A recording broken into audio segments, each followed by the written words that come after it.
going on, everybody? How you guys doing? I like First, that music. first we got to figure out how's the music volume for everybody who's watching the stream right now. It sounds good to me. It's not too Yeah, loud. I kind of want to turn it up a little bit so we have a little bit more energy, but I don't want it to be competing with the our voices.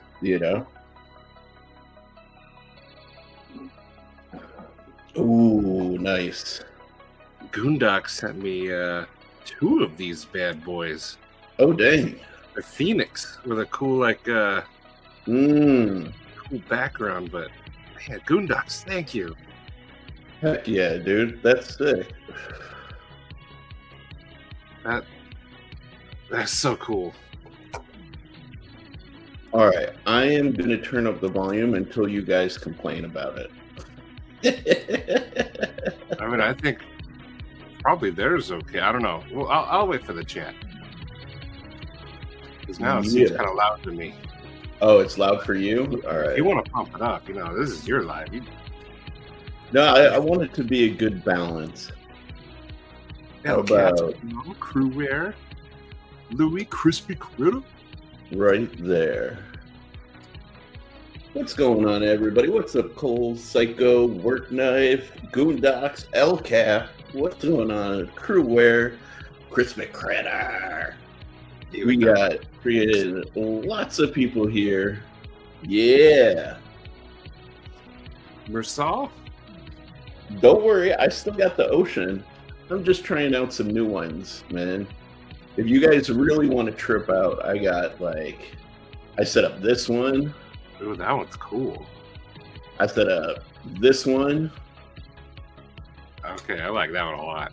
This one, the next one, I think you're gonna dig too. Ooh. Yeah. This reminds me of Space Odyssey when he's traveling. Yeah. Or even Stargate. Yeah, dude. I really dig this one for some reason. Yeah. Something about just the dude walking. Let me see if I can. Nope. Okay. I was trying to show more of it. Well, let's see. What's up, Mersalt? What's up, Joseph S? Man.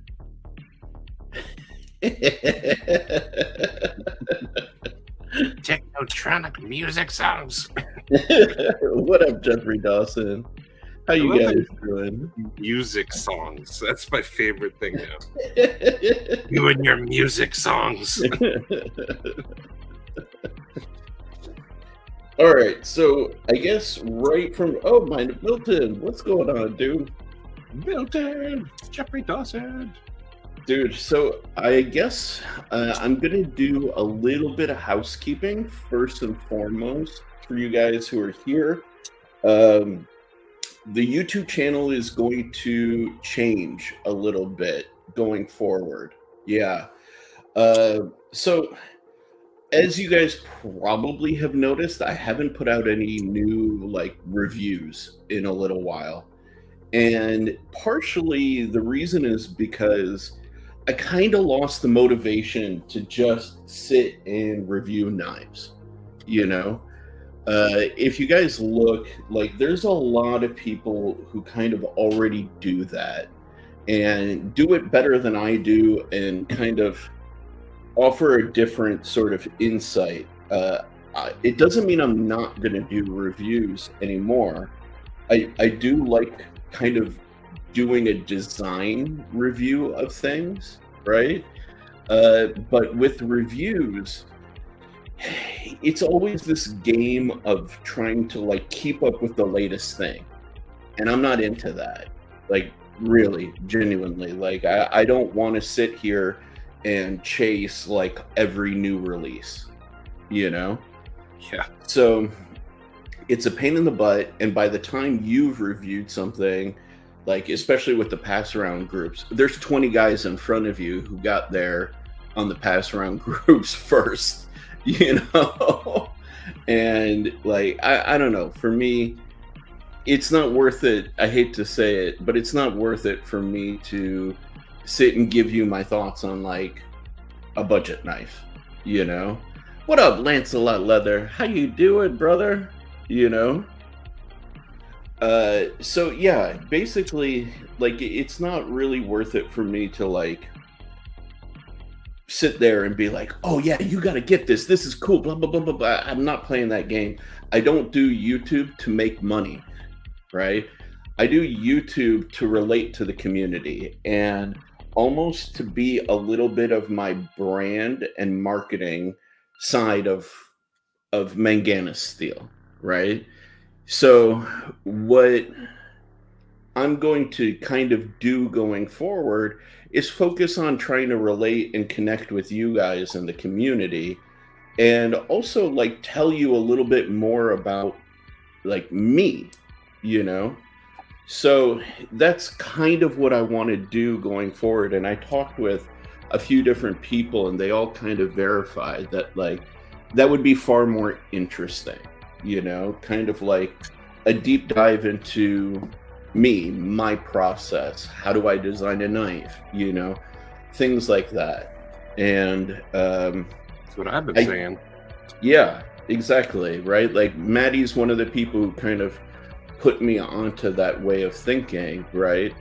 I'm still going to do discussion topics like my stuff about Benchmade, like I have done, you know, because I think those are valid commentaries about the knife community, right? But basically, what I'm saying is, you're just not going to see me rushing to put out videos, you know, and chasing the whole reviewing thing. It's just, it's not worth it, you know, for me personally. Like, again, I'm not trying to make money off of YouTube. That's what the prostitution's for. Exactly. That's what the OnlyFans and the OnlyFeet and the Only Butts is for. Only butts. I will say, I liked watching your reviews, not because the knife was interesting, which, you know, some of them were, but like you said, a million people interviewed or reviewed them. I liked hearing your music's so loud now. Okay, let me turn it down. Your designer thoughts on it. Like you picked up things that I wouldn't, and Lefty, and all of us wouldn't. I like that part. That's what I want to do, but I want to focus on stuff that's actually like good quality design, you know? Yeah. Like this amazing man right here just sent me a message, and I am flabbergasted with his offer to check out something. So the short answer, Steve, is yes, absolutely. Is it I will leave it as a surprise. So let me see. We got a few more people in here. So what's up again to Joe Lancelot Leather, the amazing man behind these sexy things? Yes, absolutely love them. All right. He's pretty cool, I guess. Yeah, he's okay. What's up, Psycho? Saying hi to you again. Jay, what's going on? Read Psycho's comment, though. I think he summed it up perfectly. Yeah, exactly. You gotta, the ones that you're joyful, those are the best ones. I think that's the way to go about it. What up, Work Knife? How you doing, brother? Jay, yeah. So that's I think really the thing that I wanted to get off my chest. Like I can sit here and do reviews on the latest Vosteed and get hate comments for it. It doesn't bother me. Right? But I wanted, if I'm going to do a video, I really want to enjoy it. And more importantly, I want more time to edit it, and put some effort into it. Because like I do know how to edit. I want to make it more interesting than me just doing this.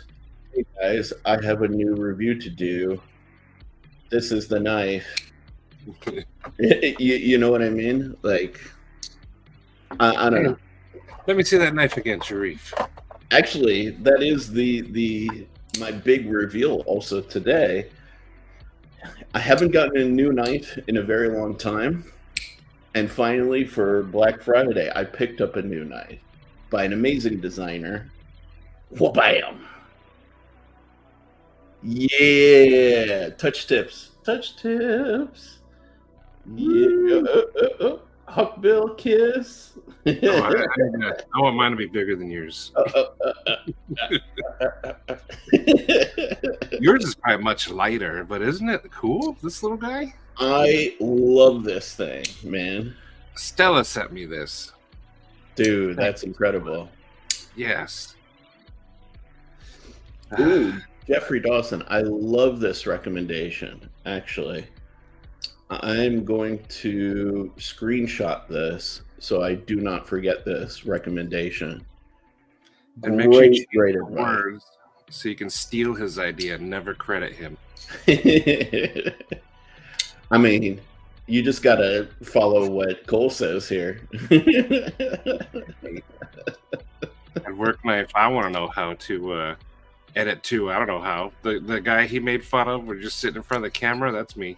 No, you're interesting. Like for me, I started getting to the point where I was like, like monotone almost, Dobie, I can't wait to see it. That's gonna be super freaking dope, man. Donut Gundam. Hell yeah.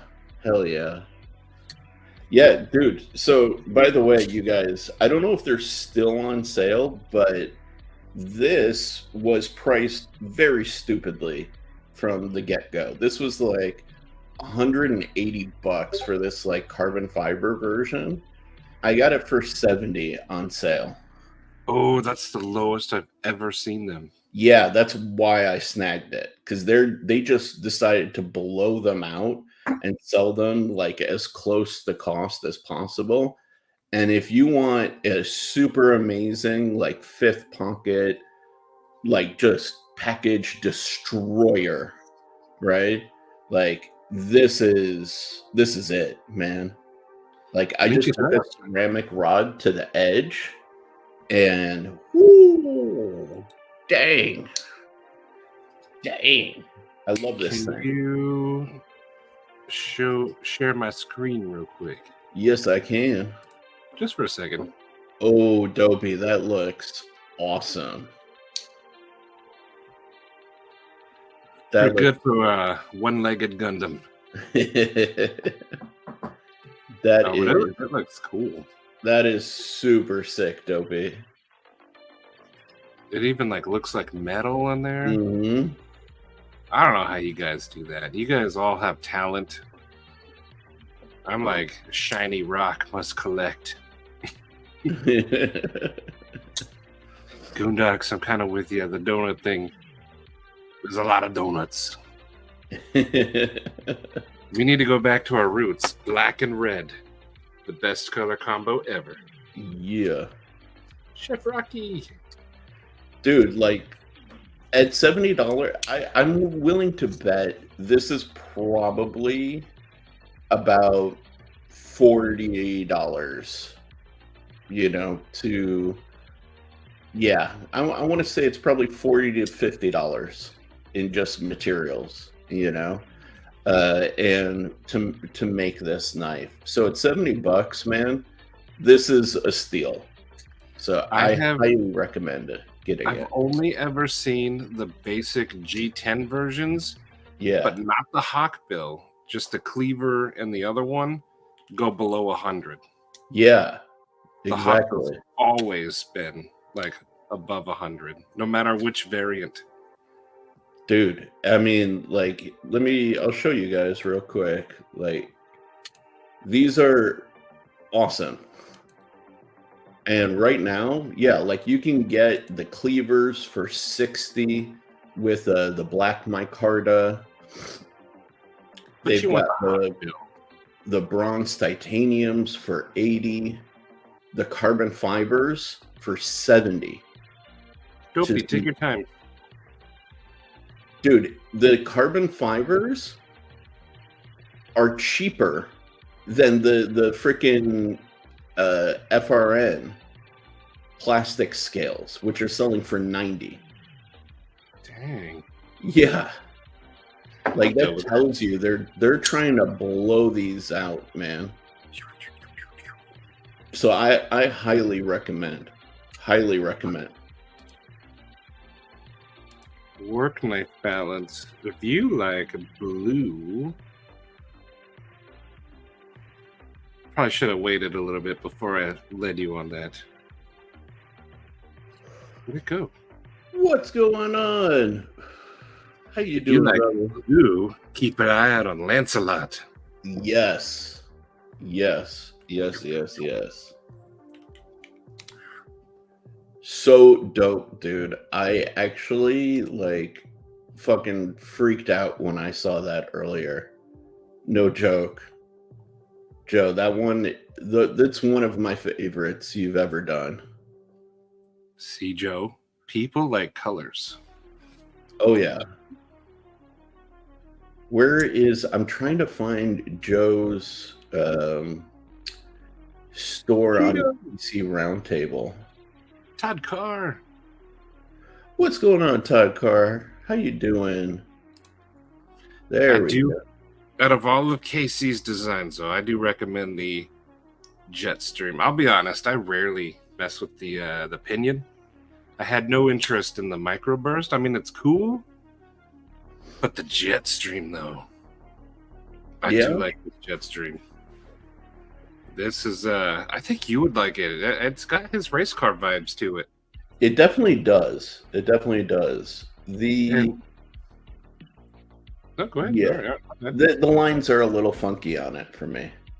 What surprised me, I refused to be in the pass around group on it. I wanted to, just buy it, and then that would be the one I would check out. But it swoops up. I didn't realize that. That's the part that's a little funky for me. I kind of like it though. Yeah. The upswept. Ooh, I almost just lost my fingers. The upswept makes it a lot easier to use. I think that was a good choice. Interesting. Okay. I usually don't like that upswept, but it works on this one. Huh. I can send it to you to check out. Man, I got to send you back the knives that you already sent me. Actually, I was thinking about I need to pack those up and send those to you this week, actually. I'm not in a rush. Take your time. You better have used that O knife one. Oh, I have. I definitely have. Hang on to it. I'm not in a rush to clutter up my desk yet. Dude, Joe, actually, the beige with brown leather and that new blue one with black leather tickle my pee-pee so hard, bro. Like, no joke. When you posted up that blue one, I lost my mind today. The blue was really nice. Joe, can I show the purple and green, or is it like you're keeping it a secret for now? But Goondocks does not like the flipper tab. Really? I think personal opinions. I like it. It's easy to use and disappears. Interesting. I'm surprised. Like, that's actually a really nice part about the design. Beige is so... Oh, Sharif sent you it. Dude, look at that. So good. Look at the other one he sent though. If he sent you the... He didn't send it to me. I'm not in the loop. He said he just sent it to you. Oh, never mind. Oh, yep. Here's the loop. Here's you. You're right in there. Oh, dang. Okay. So you got some Joker colors. Yeah, that's definitely some Joker. You know who that is actually like perfect for? is freaking dopey, bro. Dopey, probably Beard of Doom. Yeah. Yeah. Yours is too sharp. Okay. Dude, that's sick, Joe.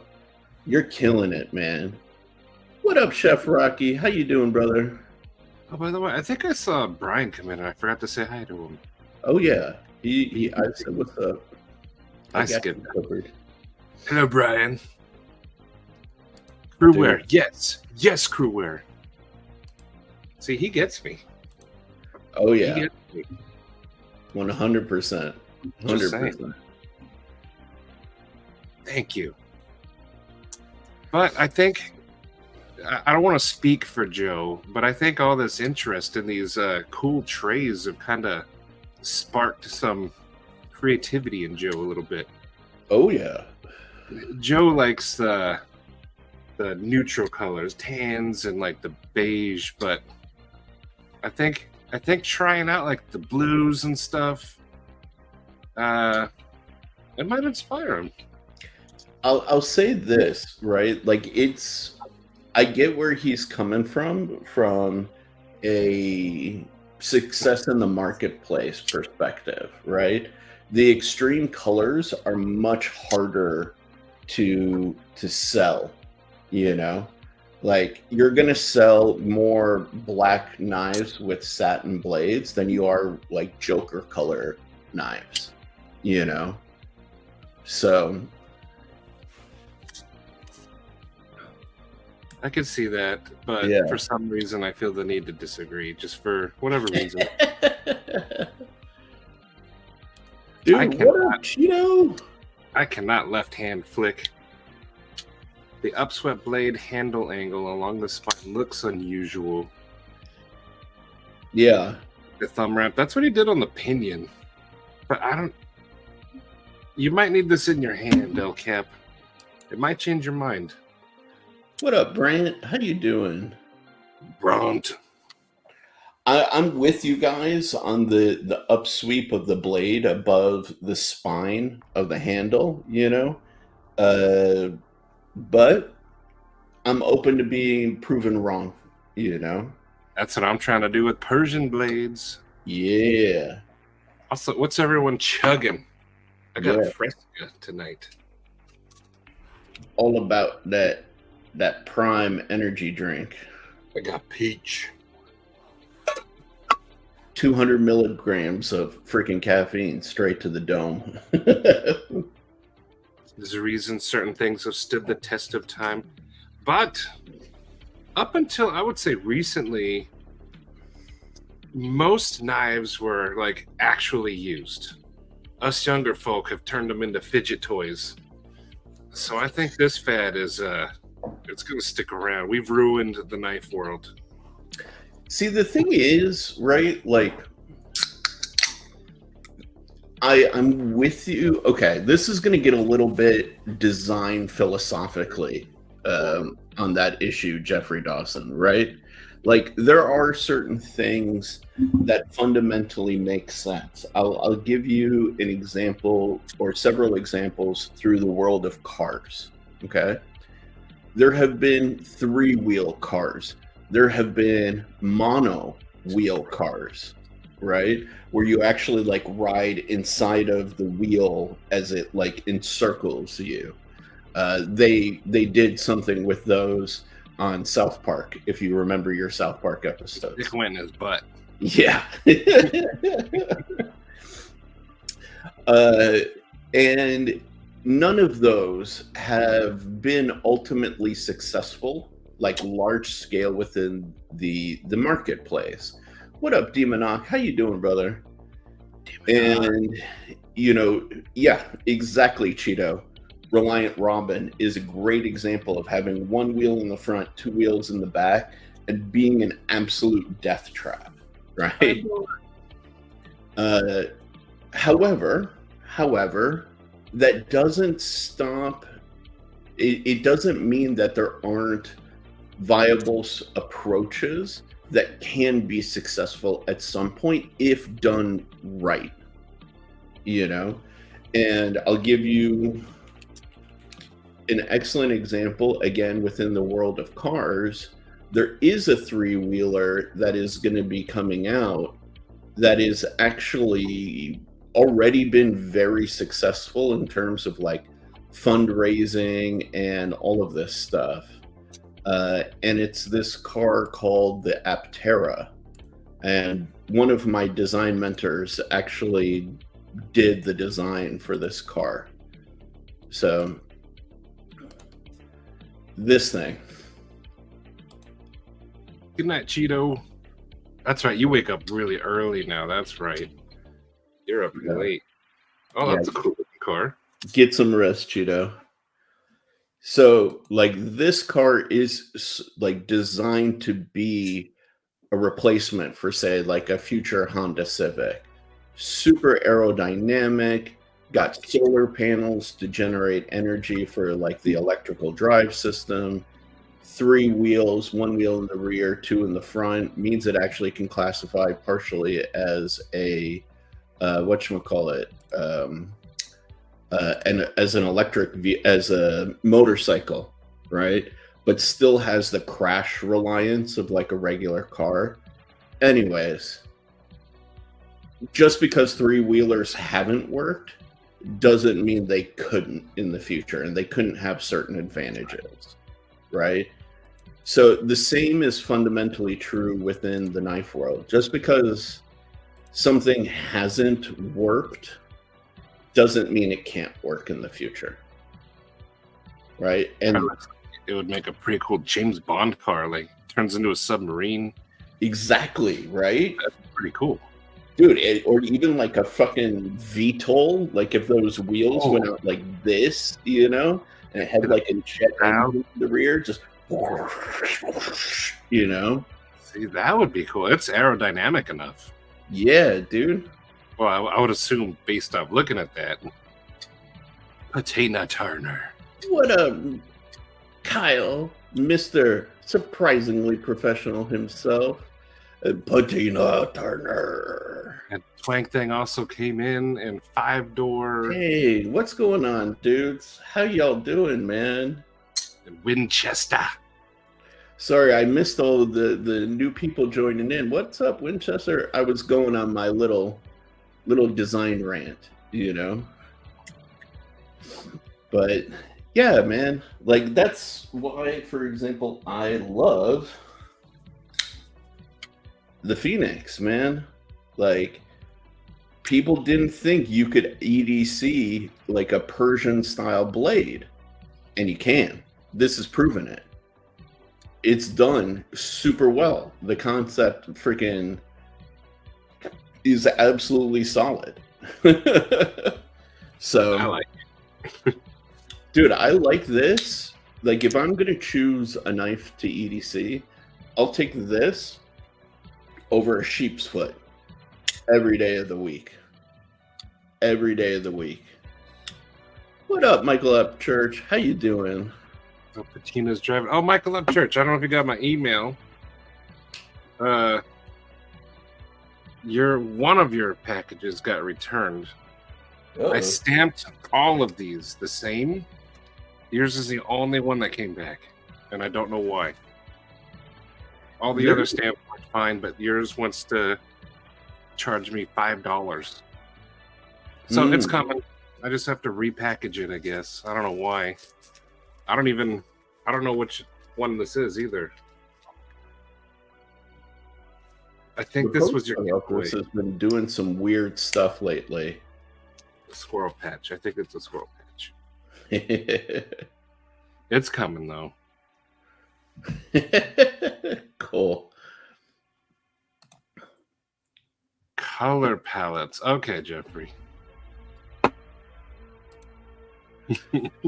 So deal. One knife that I have been handling, this was lent to me, and I think I'm going to take it off my friend's hands because I've carried it exclusively for the last 2 weeks. You are going to take it. I am. I think this is going to be one of my last knife purchases this year, right? Well, you've only got like 25 days left to struggle through not buying a knife. It is I can't remember which one. It's the superlative. Mongoose? No, not mongoose. Let me see. That's the only name I remember you talking about. I think it's not the cruise. It's the Cruzador. Yeah, the Cruzador with a partially serrated blade. So I've been kind of crazy lately on the idea of having like a, serrated sort of knife. And I thought it would be really interesting to have a slip joint, no less, with a partially serrated blade. And the walk and talk on this thing is really nice. It's fairly strong, fairly substantial pull. But living with it, I dig it, man. I dig it. Like, what I found, it's so funny because this is in CPM M4, which is a pretty damn tough steel, right? That's M4? Yeah, it's M4. Wow, right? Slip joint. Yeah, which is kind of nuts. I'm not gonna lie. The thing that really I've been using this for, it's so funny. This is like my food knife for a lot of things, right? Like if I need to cut not that I do it often, but if I need to cut through like bread with a tough crust, like the serrations actually really help, How or tough if is I'm bread? slicing cheese or, stuff like that. Like this works like super well, and it's not that intimidating because it's a two-handed knife, So That's one you should do a review on because the whole community is torn on serrated versus non-serrated, especially the half serrated.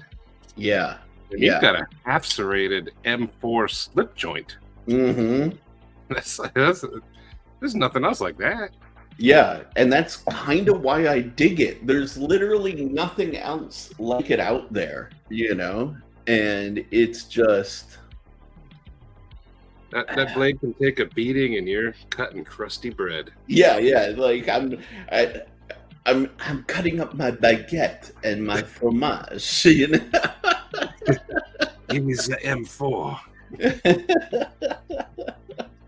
No nacho cups are safe. Is shrimp just chugging nacho cheese? Yeah, man. See, that knife has all sort of prong. Hello, Sub Paul. What's But going see, on, dude? that'd be a good video. That's kind of why I love it. It's because it's so unexpected. It's so like nothing else out there. I mean, for me, I like it also because now I have a justification to carry two knives. Like I don't usually carry one knife. I carry usually this guy and I do everything with it, right? But now like I can carry a small knife. I just happen to have this on my desk, right? Which also happens to be a pena, and I'll carry this, the two of them, and when I want to be a little less like intense and like tactical looking, I grab this, Well, you should review that slip joint because it goes against everything people like. Yeah. A lot of people don't like traditionals because modern folders are more fun. People don't like serrated. People hate half serrated. Yeah. You have a tough steel on a slip joint. Yeah. You gotta do that one. That goes against everything. Dude, and it's really interesting. Just like it, definitely having half serrated is weird. Like for sure. It's okay. I get it in something like this, right? Like you've got enough length that's non-serrated. Plus, this is like a Marine's tactical knife, right? Like they're gonna use the serrations to like saw through things, whatever, you know. I get it, but in a slip joint for everyday carry, it's a little crazy, and I kind of love it. I just do. I think like you want to step away from view knives a little bit, but that one brings you so much joy. I think you should do that one.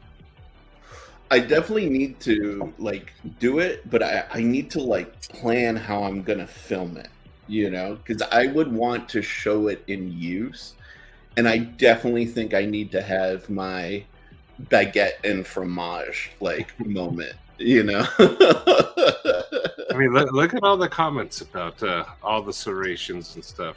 Right? See? Hold on, I gotta catch. I haven't looked at the chat for a second. Drink waters, I love.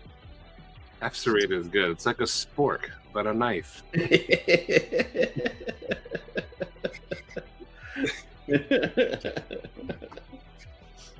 a spife.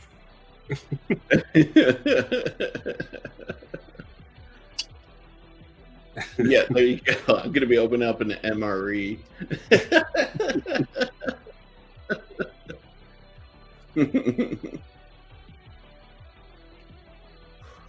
Best first. I don't know. That slip joint might be better than the shaman. You need a full baguette test. Shaman versus the superlative. There you go. There you go. Yeah, man, it's definitely interesting, and I've so far I've enjoyed it. I really have. Like, see, what's very interesting to me and what kind of pulled me in this direction is actually like my dad's kitchen knives, right? Like the ones for eating, right? Are all fully serrated, but like subtly so, but fully serrated, you know? And I noticed that again, like if you have a loaf of bread that's, you know, kind of tough, it makes it a lot easier. If you're cutting through, let's say, like a block of cheese, you know, it's freaking way easier, you know, than like just a plain edge. So it's one of those things for me that like I said, huh, I wonder what living, and I've lived with it for the last 2 weeks, and I'm kind of into it. Honestly. But you gotta do it then. You're going against the grain.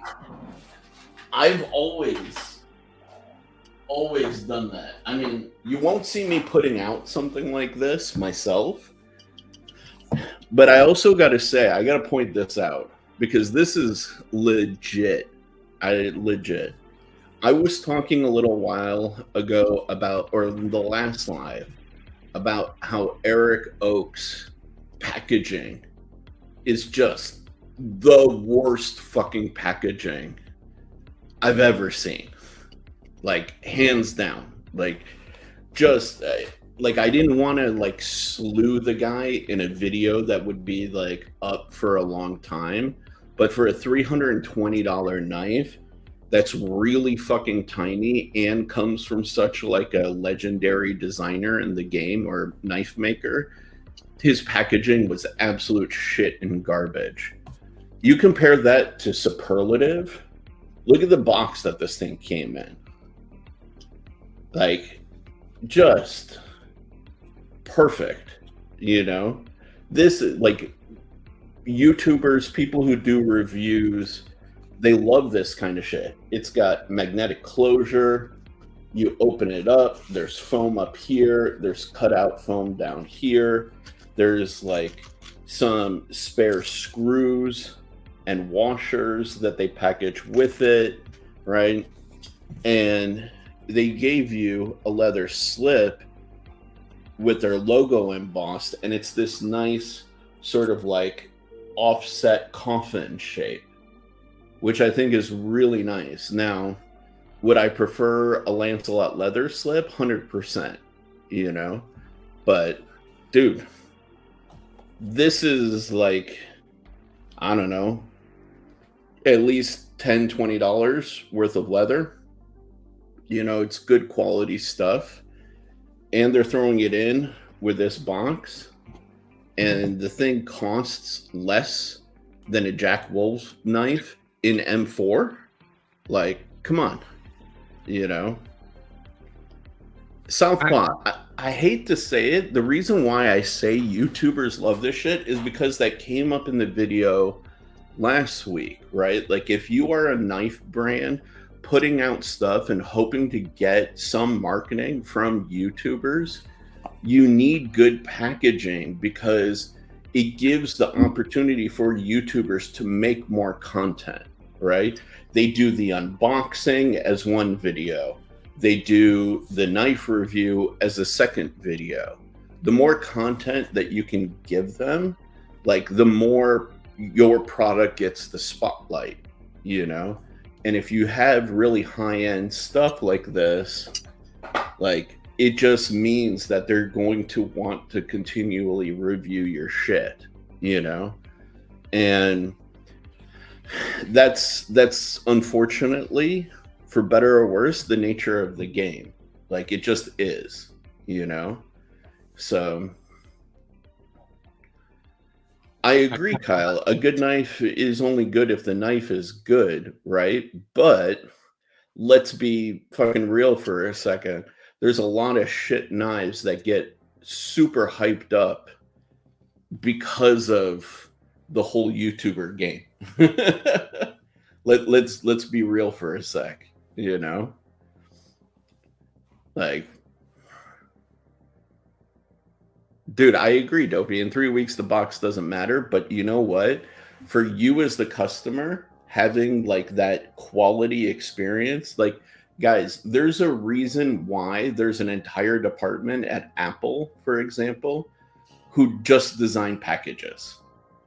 Like, I know it may not be important to you personally, but there's an entire design discipline around packaging design. That's how important it is in the world. So don't have the bias of your own experience. You have to think larger beyond like your own experience and your own values, you know? Exactly. Work knife. It's all about the customer experience.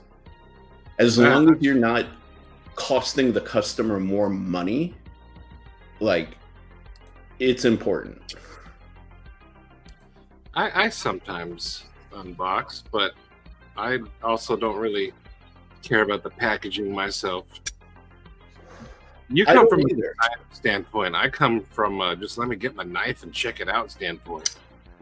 Dude, I come from the, like, for me, you know, the only reason why the box has any significance to me personally, right? I throw all of my boxes in like a drawer, right? I keep them, and I keep them just purely for resale because I'll get a higher price if I have the box, right? That being said, for example, my Vero didn't come in a box. It just came like in a zipper pouch, right? Mm-hmm. That's fine too. I'm okay with that. But what I'm saying, and what I said last or 2 weeks ago, was either do it like that, where it just comes in a pouch and nothing fucking else, or you've got to go to the extreme. There's no in between at all. I mean, I have a box of boxes outside. Exactly. I don't want to just throw all the boxes away at this point. Dude, like, case in point. Arcane. This is, I love this example, right? Not a single person has ever complained about getting an Arcane pouch like this. I'm cool with just that simple one. Yeah, exactly. but this is still an experience. Glitter bomb. You know. Look at all that glitter still up on my desk. Oh, Glitter Bay. Yeah. Okay. Yes, they are. They're very Spartan. I think you dug yourself into a hole, though, Sharif, because you said basically, word for word, that the unboxing is just for the guy filming it. That's like 50 people out of hundreds that are going to buy it. It doesn't matter. No, but that represents the larger population, right? Like, you feel as long as the packaging isn't exorbitant, like costly wise, right? Like, as long as you're not adding $10-$20 to the cost of the product just to do a good package, more people will prefer a nice package versus not, you know?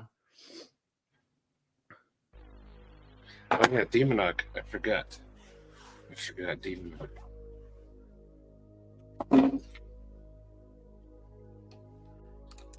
Yeah. Dude. I'm waiting to get sent one of those to review. Silver. It's awesome, isn't it? Dude, I cannot wait to handle it. But dude, Psycho nailed it perfectly. I think 5-door nailed it perfectly.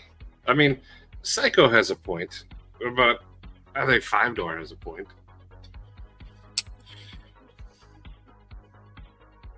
No, for me, like, Psycho's comment trumps 5 doors. I hate to say it, bro.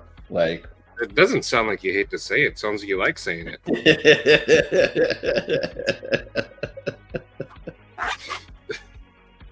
Again, as long as, like, my conditions are your product has to be good and the packaging shouldn't add cost or shouldn't add significant cost to the final product, because it has to be your product still has to be a good quality product, you know. All right, let's make a concession across the knife thing. If the knife costs $250 or more, put it in nice packaging. If it's under that, toss it in an envelope. Pray it gets here. That's what I'm saying. Like, for me, either throw it in a pouch, right? Ooh, like, this is how my bureau came, just like this. That's it, right? Either throw it in this, or you've got to do good packaging. There's no in between. Oh.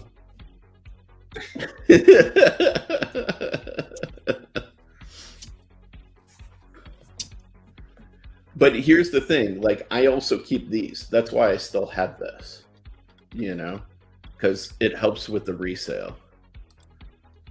But see, this kind of stuff is why things will never change, because it's so torn. People like it, people don't. Should you change it? Should you not? You're going to, either way, the same amount of people are going to be mad no matter what you do. I love it. I love you, Kyle. You're the best, dude. He's so very special. It's me, bro. Where is my sticker? Actually, I gotta. Yeah, I do have it right here. See, Dopey, I just shoved them all in a box and sent them on their way. There you go. Dopey has my Factor, my Ocaso. Dang. The Valor, and the Enzo. You sent Dopey some shit. I wanted him to anno stuff, and like the Factor have a black carbon fiber side. Yeah. I think it would look good if the rest of it was like green or purple. One of those two. Oh, yeah. It would look good. And then the rest, I don't know. I wrapped them in paper tips. That's so they don't touch each other. That's awesome. That's freaking sick. Plastic bag. And what I really, to me, what was one of the best boxes though that I ever got was Kaiser's cheaper brand. What was that one? Do you remember it, Maddie? 10 gram. 10 gram. 10 gram, yeah. They used recyclable cardboard. And it had that neat little knot on it. Yeah. Well, that was a fun unboxing experience, I will say. That was fun. Dude, that one was great because it was a nice unboxing and it was recycled material. So you could literally just throw it in the recycle bin after you were done, So smart. It kind of recyclable cardboard. What? It kind of seems like the cheaper the knife gets, the more extravagant the box gets. Right. And the more expensive the knife gets, they're like, toss it in a Ziploc, wrap it in a garbage bag. It'll get there. Yeah, dude. It was actually they got a design award for that box, believe it or not. The 2 gram ones?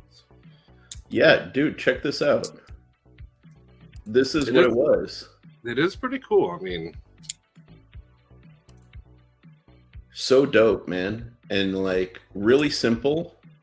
You can see the layout of the box here, cut for the knife. And yeah, it was simple. And it felt nice. It felt like you were getting something more special than you were for the price. I've seen this one in some of those pictures. Yeah. Transparent knives. See, give them a choice. I bet you 9 times out of 10 they'll want to save that extra money and just say send it. Oh, dude, actually, hold on a second. I wish that was something that I could do from a factory point of view, actually. Let's see, turtle cheese. Cramp some straws up his nose.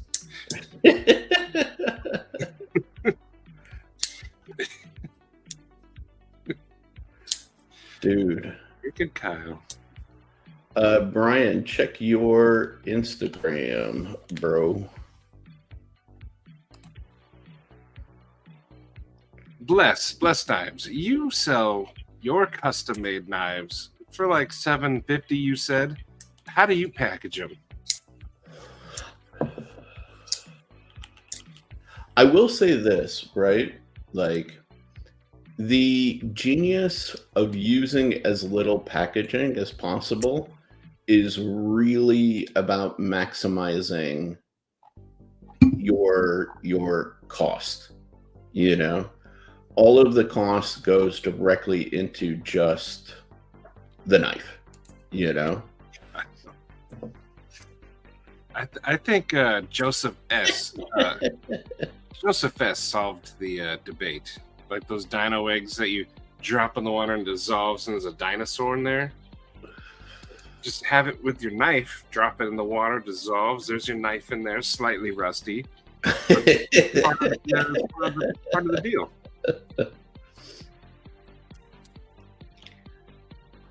Box snobs. What's going on, dude? What's up? Hi, Brian. Are you a box snob?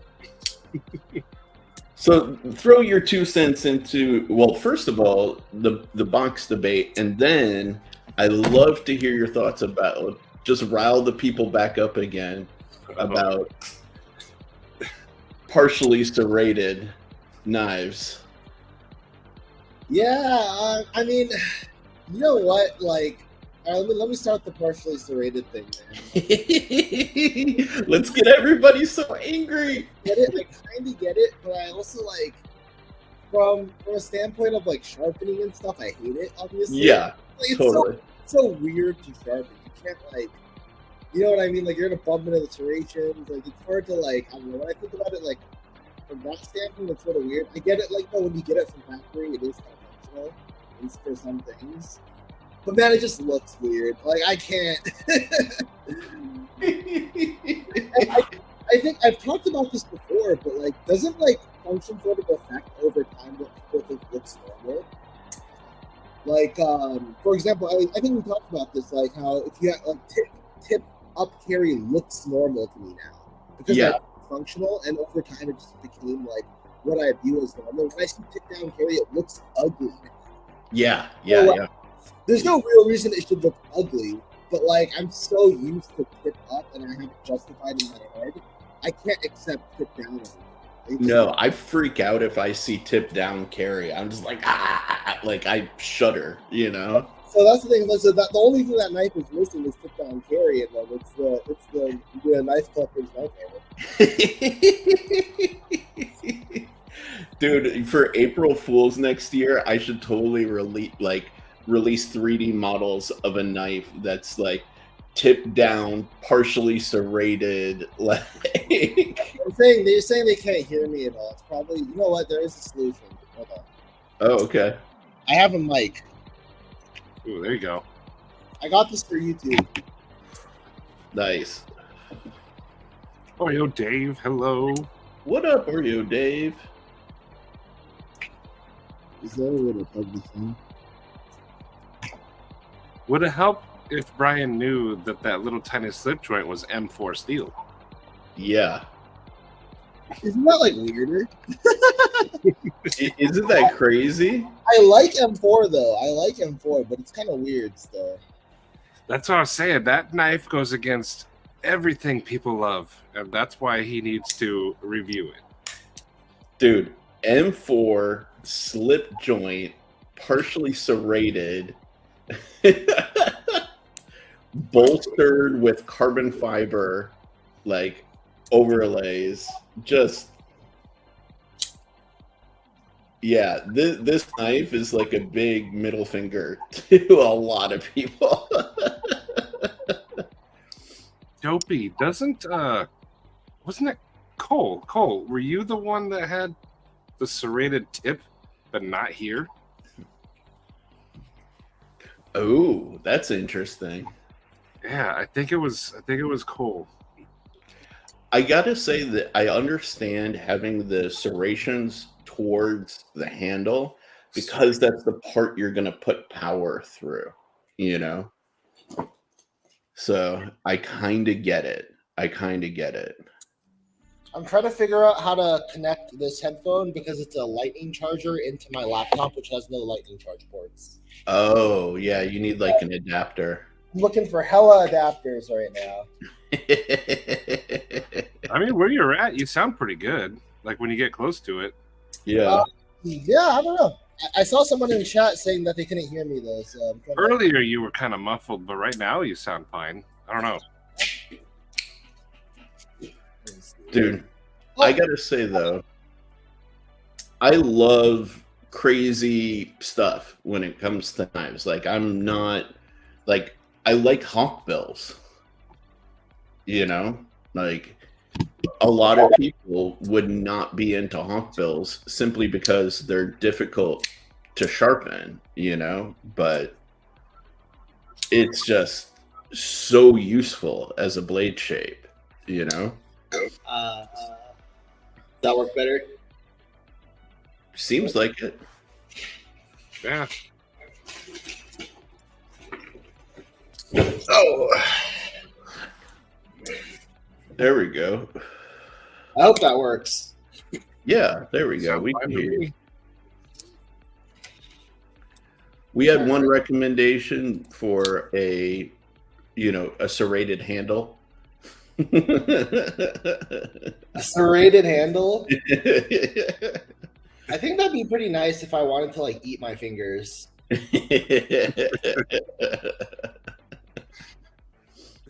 Hell yeah. Dude, so did I miss it? But did Bless talk about how he does his packaging? I didn't see it. I might have missed it too. Yeah, I'm kind of scrolling back just in case. Oh, by the way, Sharp Guy, what's going on, dude? Forgot to say hello. And Joe Isabella, how you doing, guys? I believe Bless is actually sending me one of his knives to check out, just like, to give critiques and like Nice. feedback on. So that would be cool. What's Hell yeah. cool about Bless, we learned, is he doesn't CNC it. Every single thing he cuts is by hand. That's awesome. Yeah. That's It's all by hand. That's so much work. I could never. He's doing it now. Custom, dude. Yeah. I'm actually saving up for a CNC as we speak because I want to do some cool CNC handles and stuff. Dude, nice. Own customs. That's dinero, my friend. It's a lot of money. I think minimum I'm looking at spending is $26K. So yeah, that's stay up for a while. That is dinero. But I can do a lot of cool stuff once I have that. So hey, hell yeah, man! I'm looking forward to it because we need that custom transparent knife, man. You're already doing the blades, Yeah, doing handles would be really nice. So I'm looking forward to that. I got do you know Chris Ortiz from Cerberus Knives? Yes. Yeah. He so he lives pretty close to me, maybe like an hour and a half away. And he was like, "Yeah, I'll teach you how to do all the CAD." And I was like, "Oh fuck yeah, okay, I'm down." So like that was the extra push I needed to get the CNC because I wasn't rushing because I was like, I don't know how to use it anyway. Yeah. But if someone can teach me how to fucking use it, then all right, I'm all in. Hell yeah. What state do you live in? Sorry, what? What state do you live in? California. I live near Los Angeles, like 30 minutes away from the city. Do you know the guy at Armor Knives? I've met him at shows. I don't know him personally. He's somewhere in California, but he teaches people how to do that stuff, CNC and everything. Yeah, There's a bunch of people. I talked to Jim Vandeveld of HMC Knives. He's farther. He's in like Pennsylvania. But Ken Spalding of Zodiac Knives is also in California. Also like away. Dude, Brian, the next time I'm in SoCal, it's going to be a little while. But the next time I'm there, we need to do like a big meet and greet, freaking like you, me, Patina, we could probably get. He's somewhere between LA and San Diego. I have no idea. But there's like Cheeto Banditos down there. Like there's a grip of people in Southern California. Vu Fams down there. I'm so pissed because Vu, I think this week is planning a trip over to ProTech, and he invited me, and I can't go. So I'm like, dude, that would be sick. Go to ProTech, That'd be great to film too. Right? If you give me enough heads up, I'll drive out there with my family. Dude, that would be amazing. I could be in San Diego in 5 hours. I could be in LA in 6 hours. Yeah. That's a hell of a long time. Dude, that's how long it takes me to get down to LA. It is about 5.5, 6 hours, depending on traffic. Oh, Kyle, I don't use it anymore because so he asked me if I use a cutlass optimizer, which is like, how you have like what steel comes in sheets, right? It organizes the blanks you're cutting so that like you cut out the most amount possible from the sheet, like it fits it into like it's sort of like a puzzle fitter. But I don't use that anymore because the people I use like WireJet or it's not WireJet. WaterJet didn't do that for me, but WireDM, they do all that for me, like positioning. So like they make it so they use the most amount of material possible. So I don't have to use that anymore. But it was useful for a while. Dude. That's nice that they offer that to you right from the Yeah. get-go. Let's do it. You know? They're just like, yeah, just give us the files. We'll organize it all and stuff. And I was like, okay, dope. Hell yeah, dude. There's a water jet place that does knife blanks for people, like specifically like they market toward knife makers. Yeah. And they would all nest it for you, like do the positioning. I think their name is literally like Water Jet Knives or something. Okay. Like Instagram, but yeah, that's a cool service because they also like if you just send them like a picture and dimensions of your knife, like your fixed blade or whatever, they will model it in CAD for you and make you a file that you can water jet. Nice. And you can send them steel and stuff. So that's a useful service for like newer knife makers who want to like not hand cut out all their knives with an angle grinder or whatever. Yeah, absolutely. Dude, Demonok, I'm definitely down, man. Like, I haven't been to Vegas in forever. I haven't been to SoCal at all this last year. So I've got a whole bunch of homies down there that I haven't seen in a while. So I need to make a trip down, you know? Like, if you ever go to CKS, dude, that's 20 minutes from my house.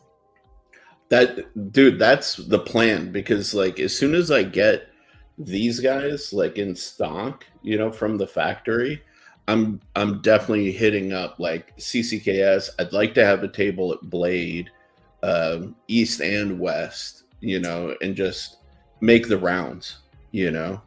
Yeah, if you ever come to CCKS, you can straight up like come visit my house and stuff. I like had a bunch of people over the most recent one. So. Sick, dude. Hell it's yeah. Pretty, and like my friends are pretty like very heavily in the community. So like, you know, you get to like you can meet them and like talk to other makers there. It's pretty sick. Dude, that'd be the best. Favorite like show now that it's so close to me. I'm like, it's so easy to go. Hell yeah, man. I know you've been telling me every year, bro. Like I just want to like I've been wanting to go as like a potential customer, but more I want to go when I have my own stuff, you know. I want to register to be like a vendor at the event, because like that's also like such a huge thing, right? Like if I go and I talk to, let's say, like Bob Trezzola, I can have like a different level of status if I'm like showing up there and being like, yo, I have a booth, Bob, like what's up, you know, versus, you know, not. That's fair. Yeah. Like, and that's kind of like how I want to meet some of these guys, is like not necessarily on an even playing field, but at least like, hey, I'm a new guy in the space kind of way, you know? Participating on like the making and, you know, selling side. Yeah, exactly. You know? I'll be honest, I'm the complete opposite. Oh, sorry, go ahead. My bad. No, I was just gonna say, did you see Bettina's idea? And then What's his idea? Let me see. Ooh. That's a great idea, Bettina. I'll go to COCKS. CO.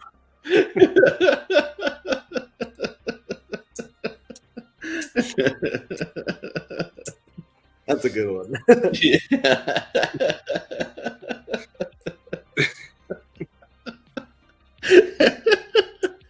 Dude, Bettina, you actually should. Like, that would be so gangster if people started saying that. Like, yo, are you going to be at COCKS next year? Dude, I'm going to be deep in some COCKS. You'll just see them blazing down like hats and bags. You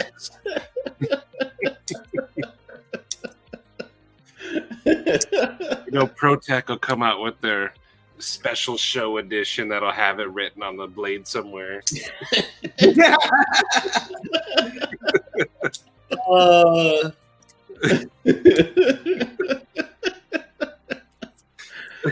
this is why I love you, Bettina. They would sell out so fast, and ProTech, they know it too.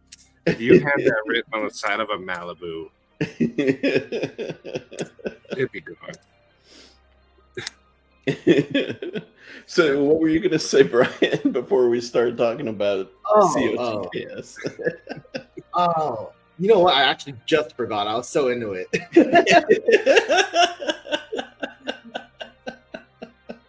I'm trying to remember now. COCKS really got into you, man.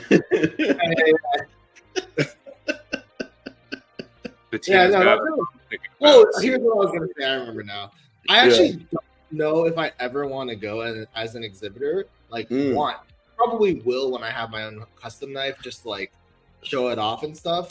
Yeah. But man, it was so fun to just like be able to chill and walk around the show, like not having to tend a table, being able to like walk over and just talk to makers. Like, I talked to like some makers for like an hour. Oh, that's just fair. Yeah.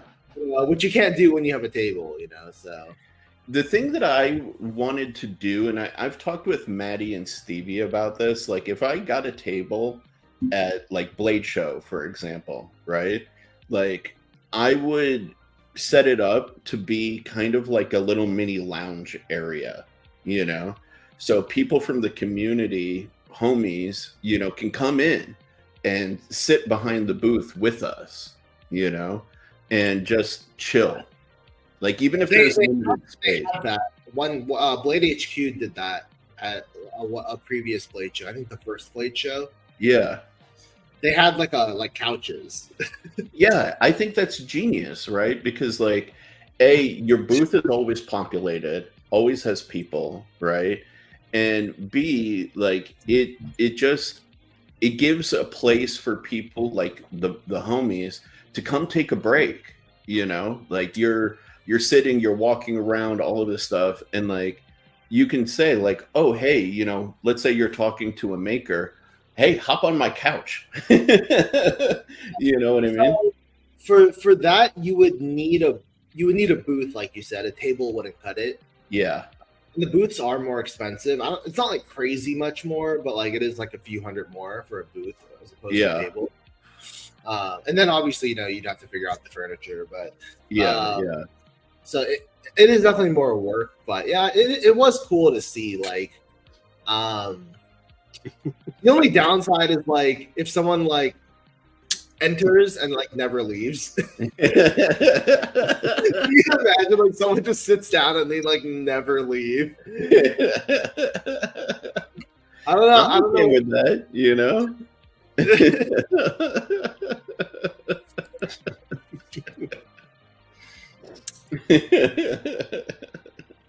Gotta have a casting couch at Cox. Your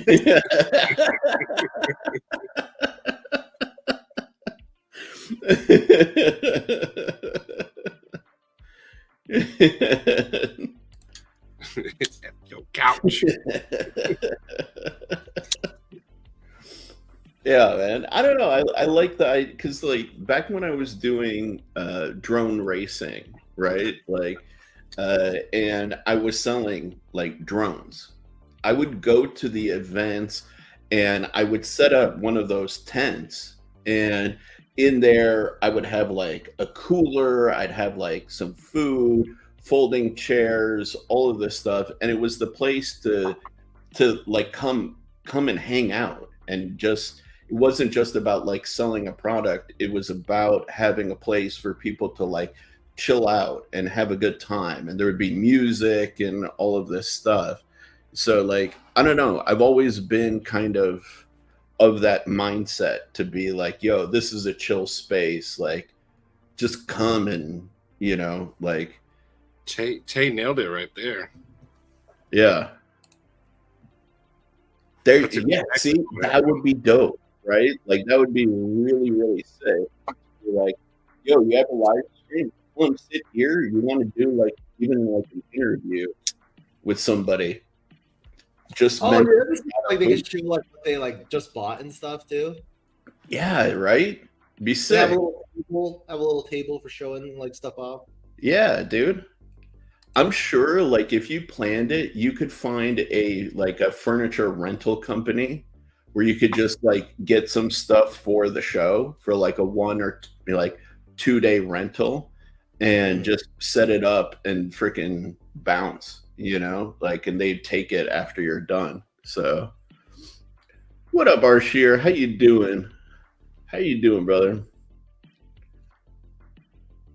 I think if we do have a SoCal Vegas meetup, it's definitely got to be called COCKS for sure. 100%.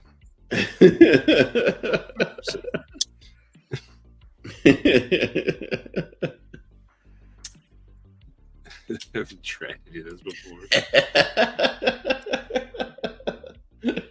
That would be absolutely sick. They're pretty damn feisty, though. I'm not gonna lie. That's actually why I chose that, is like the inspiration, because they're known to be particularly feisty and aggressive. So, and you know what? Character. Because I'm deep in Miami Vice, you should dress up as Crockett. Oh, dang! I think his is a gator, but you know, wait, it's crocodile? I forgot what Florida has, but that would work though. Yeah, man. How was your second design coming since we last talked? Oh God, dude. So there is, like, for me, Jeffrey, yes. Oh God. Okay. I've gone deep down this fucking rabbit hole of this design, and I saw today like one of my old sketches, like my original sketches, and I realized that, like, I've now come up with 3 knife designs around the same, like, core concept. And I kind of want to pursue all 3 of them individually, which is kind of making me a little crazy. I'm not going to lie. So, like, financial investment, or just like release them over time. Okay. I thought you were saying like all at the same time. I'm like, that's a lot. So this one needs some revision, but this was the original sort of like concept direction. Dignify yourself, Sharif. Oh yeah, hey, that's not a bad idea. Yeah, I was like zooming. Yeah. So this was kind of the original direction. Actually, it's actually a little bit more of a hybrid between this and that. So it would be a contoured handle that kind of comes to this peak, right? And that line continues through the saber grind of the blade, you know? Right. The thing that needs revision is this, like, arc right here, and a little bit to, like, the thickness of the tail end of the knife. But I really look at this and I'm like, shit, okay, I really like that direction. I want to make sure that I don't lose that direction, right? I think on that one you just showed, yeah, I would integrate the lanyard hole.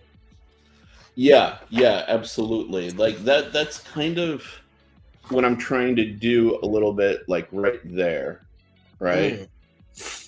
So just almost kind of Koenig Arius-esque with just like... Oh, so you want it to be visible, the hole. Yeah, but like continue the lines. So yeah, when I said integrated, I meant like you know, like the backspacers that, like, so you can't see it from the side, but the backspacer has a lanyard. I thought about doing that, like a Shiro backspacer kind of deal. Yeah, there's a pin that lets you. So there's that. Then there's this guy, which I realized the more I look at it, the blade tip here is looking a little derivative of like the superlative designs and what Pena is doing nowadays. So I kind of need to revise this area in particular. I think it's like such a common blade shape, it can't even be derivative anymore. I don't know, man. Like, if I let me show you some of what Pena is doing right now, and like you look at that design, and you'll be like, "Oh crap!" Like that looks like I'm kind of stealing penny, and I didn't even realize like I had done it until I saw this knife recently. Here it is.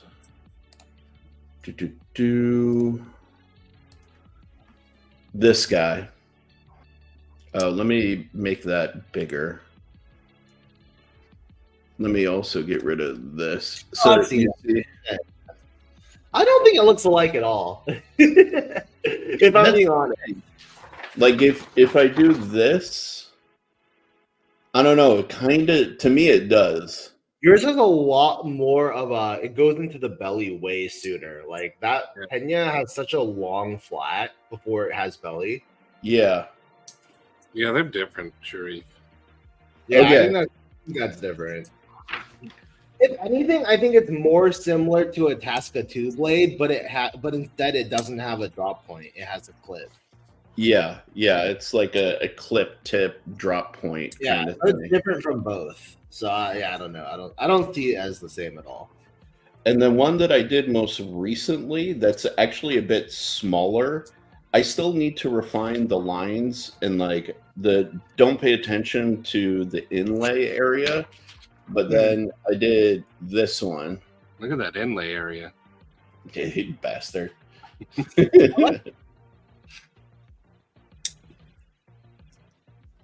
Just clean, simple, minimal, you know? There's that thumb disc. Yeah, I want to bring thumb disc I really back. like that blade shape. Say that again? I like that blade shape. You know who inspired that a bit was Brad Sother. I agree, Patina. Marif Shanganas. It looks good. Like that blade shape of that long sloping clip point is inspired by Brad Sother. He's one of the only makers that I've ever seen do that long, kind of clip. Yeah. And I really like it. But that one still has some curve though. Yeah, this is still it's not a straight clip. Yeah. I like the straight clip more that you have. Yeah, I do too. I don't like the slight bow that this has. Yeah. I want it to be more just straight cut. More aggressive. Yeah. But it's also like the concept with all of these is like purity of line, purity of design, right? Like I'm trying to go as simple and kind of clean as I can and focusing on really good proportions and really clean details, because I know, like, for me, what I really tend to like to do is stuff that has got an insane amount of like clever lines and details, which is like this guy. I don't know if you've seen this one. No, I haven't. No. I like that except for the handle, or sorry, the blade. I know it's to match the handle, but I gotta say, like, generally speaking, the blade grooves or whatever you want to call them, the 5. Yeah. Those, like, because like some companies have done it so much, it makes the knife look cheaper, I think. That's one of the things I'm actually thinking about changing with this design. Like, I can give an exact example. Like Tucson does that a lot. So like I sort of associate it in my mind with like a cheaper knife. Yep, I agree. So the idea is actually that the body like dips down and the back spacer kind of floats above it a little bit. Yeah. So that's what's going on here. And then, I'm thinking about getting rid of these because I think that it just, I know exactly where you're coming from. Like, it's supposed to be on the blade. Like on the handle, it's fine, but like on the blade, I think it's associated with like the Tucson style. Yeah, 100%. Whereas like on the handle, you see it on like Shiro F95s and stuff. Like they do that, so like it's fine. Like in terms of just like association, obviously there's nothing about finger like grooves on a blade that make it cheaper, right? Obviously, if anything, it's extra machine time. But there is like a mental association with things that have been done commonly by lower price knives. So exactly. So with that's a fairly complex knife, both from like a manufacturing, and just a detail side. These I want to be like a counterpoint to them, where it's like, okay, I'm focusing on just titanium frame lock, purity of line, purity of like concept, I don't think that's a bad way to go though. Like I think like especially like when you're just getting into it, it's like very it's like it's safer and also like consistent way to like have success right now. It is. And that's kind of what drove me to it, right? Like, okay, so here's a little conversation I've been having recently. Like, Maddie knows my friend Joe. Some of these guys know my friend Joe, who I do like a design live stream with, where we talk about like design is like industrial design, right? Every Wednesday. And one of the things that I was explaining to Joe the other day is that within the knife world, there's kind of like a spectrum, right? You have like budget knives that are Chinese made from a factory, like mass produced, right? You have more expensive knives that are factory made. You have premium knives that are Chinese factory made. And then you have like American tactical knives. And then you have the extreme kind of like mass production. Okay. One of the mistakes that I feel that I made with this guy, right, is for what it is, I kind of sat in between the premium Chinese factory made, not like the top tier stuff, and the American tactical world, right? Like this is clearly like a tactical knife design, right? So it would have almost been more successful if I had waited for like an American factory partner and then overbuilt and made it crazy like a Strider or like a Spartan Harsey or something like that, right? But now I sat in like the upper tier stuff, which people expect to kind of be like this for like $180, So like my price is a little high for this, Also, like the alternative route that I could have gone was like really high end, like Chinese made, but then I would have needed to go with a factory like Best Tech or Riot, not Kaiser, and offered stuff like Timascus and, crazy like material options that Kaiser can't offer, right?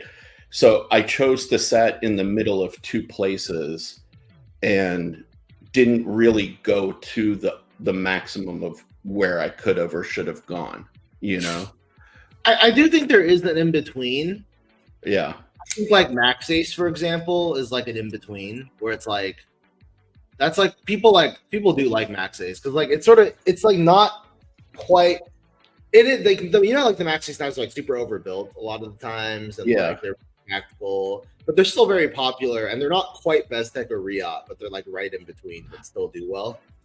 The problem with that, so there's two issues. Like the customer who wants to buy the extreme overbuilt like tactical knife, they want it to be American made. They don't want to buy a Chinese made like hard use tactical, right? Like it's like hence a problem. Yeah, hence the problem or why people would go for ZT, right? Because they're getting that hard use like tactical tough knife made in America, but they're getting it at Chinese factory prices, I see. Yeah. And so like if you want to go hard use tactical, you almost have to go with an American factory. You have to be able to say made in the USA, right? The other side of the spectrum, and it's something that I didn't realize is a problem till recently, is when I hand people this, right? And you experienced it yourself, like when you got to handle like the final like production ones, right? And even people at Blade Show who got to handle them, they were surprised that it was from Kaiser. You know, they were like, "Oh, Kaiser made this? I didn't know that they could do this." Right? On the surface, that sounds nice because it means they're complimenting your knife, like, "Wow, this is good." But on the flip side, what it does mean is that your average person is going to hear that it's like from Kaiser, and they're going to assume that it's already a lower tier than it is, you know, like because they have that association with Best Tech and Riot being so good. Even if like Riot has missed the mark before, Best Tech has missed the mark before, you know, but the average consumer doesn't think like that. They don't think that Kaiser can do what those factories do. So it's an interesting realization, you know.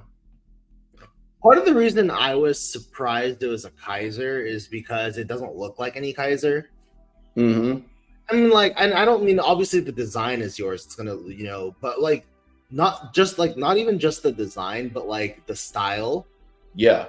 Does not like the style. Like, I can look at a knife. It doesn't matter who designed it. Like, design, like it could look completely different from someone else's design. But I know a Best Tech when I see one. Right. Right. Like, there's a certain manufacturing process, and they Best Techify any design you give them. Like, for example, like Brian Nadeau, right? He like sent a specific type of design, and it came out looking like a Best Tech anyway, and he was like, "What?" Yeah. Like, so they have a specific manufacturing process that they stick to, and they sort of conform your design into that process to some extent. Yeah, I think Caesar sort of just did exactly what you wanted, which is good in the sense that you got what you wanted. But obviously, people aren't going to assume it's a Kaiser because it looks nothing like a Kaiser. Yeah, for sure. Like, yeah, Captain Brad, and hi, Captain Brad, how you doing? And how you doing, Inna? How you doing? What's up? Trying to figure out how to say that. The one I will say going forward, the one thing I am concerned about continuing my relationship with Kaiser is steel availability, right? So like clearly like Superlative, you know, is they use Riot as their OEM. They can make an M4 slip joint, right? Arcane just did a new release of the Plexus in Magna Cut, you know, and continuing just to offer like M390 going forward. Hell, even like if I want to do a knife in S90, you know, like it's one of those things that like I don't know that Kaiser is keeping up with the steels, to be 100% honest with you, right? Like if I make the clip point knife that I was showing you guys earlier, it's meant to be more of like an EDC style, you know, knife. And that guy is like smaller for me, you know, it's a 3.35 inch blade, right? I want this to be S90V. Mm-hmm. It makes sense. S90V, in my opinion, is like one of the absolute best EDC blade steels for what people want out of an EDC knife, right? It's good and also it's popular, so it satisfies both conditions. Precisely, right? So like if I can't offer that in S90V, like what's the point on some level? You know, like why do it? You know, sure, 20 CV M390 is good, but I would much rather do S90. You know, that knife you could also like it would be popular in Van Axe. Exactly. I was actually thinking about, this guy, the first one, in something like Vanax, or Magna Cut would be great, So, oh, what up, Marcos? How you doing? Did you see Archer's comment, the Rex 45 for Kaiser? Yeah. So, I thought Rex 45 was a proprietary Spyderco steel. Rex 45? Mm-hmm. I think theirs is I don't think so. But I don't ever hear about it in other knives though. But I don't think. Yeah. It's I thought Rex 45 was a proprietary steel for developed by Spyderco. Oh no, definitely not developed by Spyderco. Really? It's like what is it? It didn't even start out like really being popular in America, so definitely not Spyderco. Like as far as I'm aware, it started out being popular in Europe. Like that's where it really got popular and got used a lot, and it had like a shit ton of different names that I cannot know off the top of my head because there's like four or five different names for it.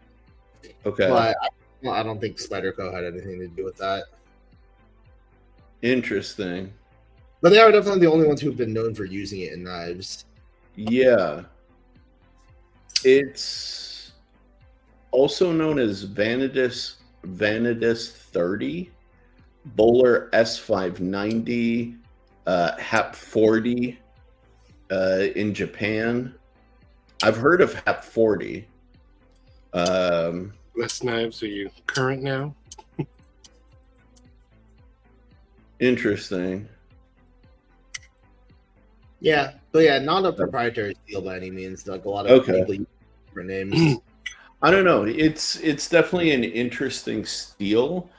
The one of the problems for you guys in the chat being on this side of like the manufacturing or like making stuff spectrum is also like steel awareness by the consumer, right? Like Rex 45 may be a great knife, but people may pass over it if they don't see M390, S90V, like steels that they know, So I hate that. I really do. But it is unfortunately also part of the game, Like people will pay stupid money for M390, even though M390 is only okay. Yeah, there's an element of like just having to keep up with trends and stuff, and like that's just a reality, like how things are, I guess. I don't know. Like there's so much mental aspect of like, producing and marketing knives. Yeah. Like for example, like one of the reasons why Vanax is so popular is just because it's 100% corrosion resistant, and it's like even if you're like 99%, it's still not as popular as 100% because like then it's perfect, right? And that's a mental thing. Like people like to cap out. Like when you play Pokemon when you were a kid, you wanted to be max level on all your Pokemon. Like there is a mental thing about like capping something out. Like I have the highest wear resistance possible or the highest corrosion resistance possible, the highest possible. Like people dig that shit. Or like the reason why the interface is popular, the knife that's like all carbon fiber, even the blade is mostly carbon fiber. They're like that's the lightest knife possible. Like people love shit, like maxing anything out, even if it doesn't really like benefit you in any way. Like if I live in California, like I don't need Vanax. Like Magna Cut will never rust here. Yeah. Right. But like there's a part of my monkey brain that is still like, but Vanax is 100%. Like right. Just in case I randomly decide to jump in the ocean with my knife. There for a week. Like yeah. So no joke. I mean, like that's one of the reasons. Like I have a quiet carry, the Chase, right? Like I take it when I'm gonna go to the beach. because it's LC200N. The liners are LC200N. It uses maritime hardware. It runs on bushings, right? Like the whole thing is designed to be maxed out for, corrosion resistance and to be used in a wet environment, and Like, even if I don't need it, the cohesion of the design and like how everything goes together, I'm yes, like, that's cool. Like, exactly. It's stupid, like you said, but the monkey brain just like digs on it, mhm. Yeah, 100%, 100%. It's so funny, but it's the truth. It's absolutely the truth. So, yeah, that's one of the things like I'm considering going forward. I mean, like I like LMAX. LMAX is a great steel. I would even consider that, No, that's good. Yeah. I like it because it's like M390 but has a higher toughness. And like I remember back in the day, one of my first M390 steel knives I was like trying to take my first Instagram photos with my old Instagram account, and the knife fell from the perch that I had it on, and it hit a rock, and it didn't chip, but it bent the steel just a little bit, so I had to resharpen it to get that little crease out. And ever since then, I've been just big on blades with a higher toughness, So, So you current? Yes or no? I'm trying to help him. Like, he had just commented that cutting out the steel is hard work, but we talked about that like an hour ago. Yeah, make sure you hit the live in the lower corner. It will change to like red or something, So, yeah, man. I mean, dude, I've never had a problem with D2 rusting. I've never had a problem with the toughness of D2, right? But people are so fed up with D2 in the community, Why, dude? I've had a lot of D2 rust actually. Oh, really? I used to buy a ton of budget knives, and I'm just like, it would just rust. And I'd be like, I mean, I wouldn't complain because I'm like, okay, I signed up for this, but like, Sure. It definitely rusted a bunch for me. But I also like, I mean, I don't do it with salt water, but like, I kind of just cut stuff, and then I have to like, my hands are always wet from like grinding and stuff, and then if you leave like a water on the D2 blade and come back later, like, there's a little like spot of corrosion. Dude, that's interesting because like I've used mine in the kitchen. With my knives, I put them just like straight under the faucet, wipe them off. Like I don't care. Like I'm not particularly dainty with any of my knives, and I think I had one spot of rust ever on any of my D2 knives. I think the finish matters a lot for D2 in particular. If you have high satin, then it's like much more resistant than like if it's blasted. Yeah, that's true. That's very true. 100%. Like blasted D2 is like, I can't not make it rust unless I cover it in like oil or WD-40. Yeah, definitely. I mean, a lot of my longer term D2s that I've used the mineral oil soaked like rags to like coat them. I've put a pretty healthy layer of it on there. So I have a question for Jeffrey. Oh, what is spray formed metallurgy? That's a new one to me. That's a new one to me too, actually.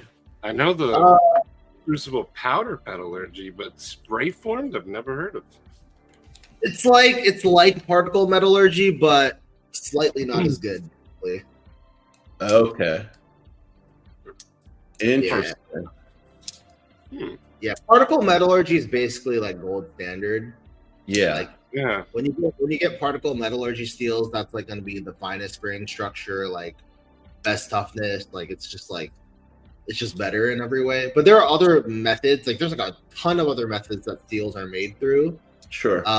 And some of them work to varying degrees. Like spray foam is perfectly fine. Like it'll be a good knife, but like I'd rather still have particle metallurgy. Yeah. Now this is interesting. Have you had any experience with AEBL? Yeah. What's your take on it? I think good, but knowing so ABL is interesting because it's the way it's used and the way it's designed to be used are completely different. Okay. Like people, it's really nice. It's like something like in like a razor blade, or like if you need something really really tough and still be stainless, because like ABL is like super tough. But you don't really see people use ABL often for toughness purposes. Alternatively, you can also use it to like get really really thin, like a razor blade. So, but like every time I've seen ABL in knives, it's always been like in the in between state instead, where it's just like typical production thickness. Yeah. I'm like, I don't know. For me personally, I think it makes more sense as either you run it really hard and then like around like 63, 64, and then take it super thin, or you run it a little softer and have it be like a hard use knife. So but that's like that's really interesting because like I have one knife in AEBL and it has been a fucking pain in the ass to like maintain a toothy like edge on it for some reason. No, that's gonna happen because it's the grain structure is super fine. Yeah, so it's gonna be basically it's sort of like CPM 154 versus 154 CM, right? Yeah, basically the same composition, but 154 CM will take a toothier edge than CPM 154. Right. CPM we're so much finer. Now the benefit of the finer structure is that it's going to be way tougher, right? And it's a pain in the ass to sharpen when it's like that kind of tough. Yeah, but when you want the bite, you want it to basically sharpen to a lower grit. That's what I'm thinking. I need to take this to like almost like a 400 grit. And I think 400 to 600 is good. Yeah. 600 is like usually what's popular for like a medium grit. Yeah. But yeah, if you're doing like stuff like ABL to like 2000, it'll lose its bite really fast. It'll be like feel sharp initially, but you cut like a few boxes and it's still technically sharp, but it's not going to feel like it's sharp. No, and that's been my exact experience actually, because like I took it up to 1,000. I did some cutting with it, and now like the edge is just I can run my fingers over it no problem without it like any grip, any bite, or anything like that. And just like you said, it's really interesting because like this is not a hard use design. Yeah. But yeah, you don't see it where you would like to see it. So Jeff actually said spray foam is better. I don't know enough to really say confidently, but I thought that I had read that particle metallurgy was better. But I would imagine that either way, the differences are very minimal in the steel. Like the quality of like, the composition and how things work together would probably matter more than the difference between spray and particle. But I'm not sure. That's really curious. I'd love to see some more information about that, for sure. Yeah, it'd be interesting to read about. But it's also one of the things, like, I've never researched much into the steel manufacturing process because Same. I have no control over it. Right. And so, like, other than knowing what is good or bad, knowing the details is not very useful for a knife maker. Like, knowing exactly how, whatever it's called, like, there's like the mixing process and stuff. Like, I don't need to know how that works because I buy the steel, right? Right. And it just has to come in the state that it's marketed as and promised to be. Like, it should be annealed properly. It shouldn't have a lot of residual stress. But like other than that, like there's not much a knife maker needs to know about all the mechanics. So it's like, oh man, I could spend time learning about it and it's interesting, but it's also like a time sink. So Yeah, and it's can definitely be a deep dark rabbit hole you get lost in for sure. yeah, it's like there's a lot of stuff that's cool, but like I'm nowadays I try to maximize how I use my time. Like it's either pure entertainment for my pleasure or it's pure information that could be useful to me. That's sort of how I've divided my time nowadays, because like I can listen to stuff while I'm working, like podcasts and stuff, and that's Yeah. pure entertainment. That's just fun, and I watch YouTube videos and stuff. But when it comes to like researching and reading and looking up information, I try to restrict it to just stuff that'll be useful to me. Just because like I'm realizing over time, like time is so limited. Like I just don't have time to learn about everything I'd like to learn about in life. And so I try to keep it like to just stuff that'll be useful to me that like I'll actually be able to use myself and benefit from. Oh, 100%, dude. I'm with you. I'm with you there completely, actually. Like it's one of those things that like I think you have limited mental capacity. Not like you personally, but like a person has limited mental capacity, and it doesn't benefit you to stuff your head with a lot of information that doesn't serve your life and your purpose, like what you're doing. So like while it is interesting and like mentally stimulating, if it has no impact on your life or what you're doing, what's the inherent value, right? Like I don't need to know anything about Kim Kardashian, for example.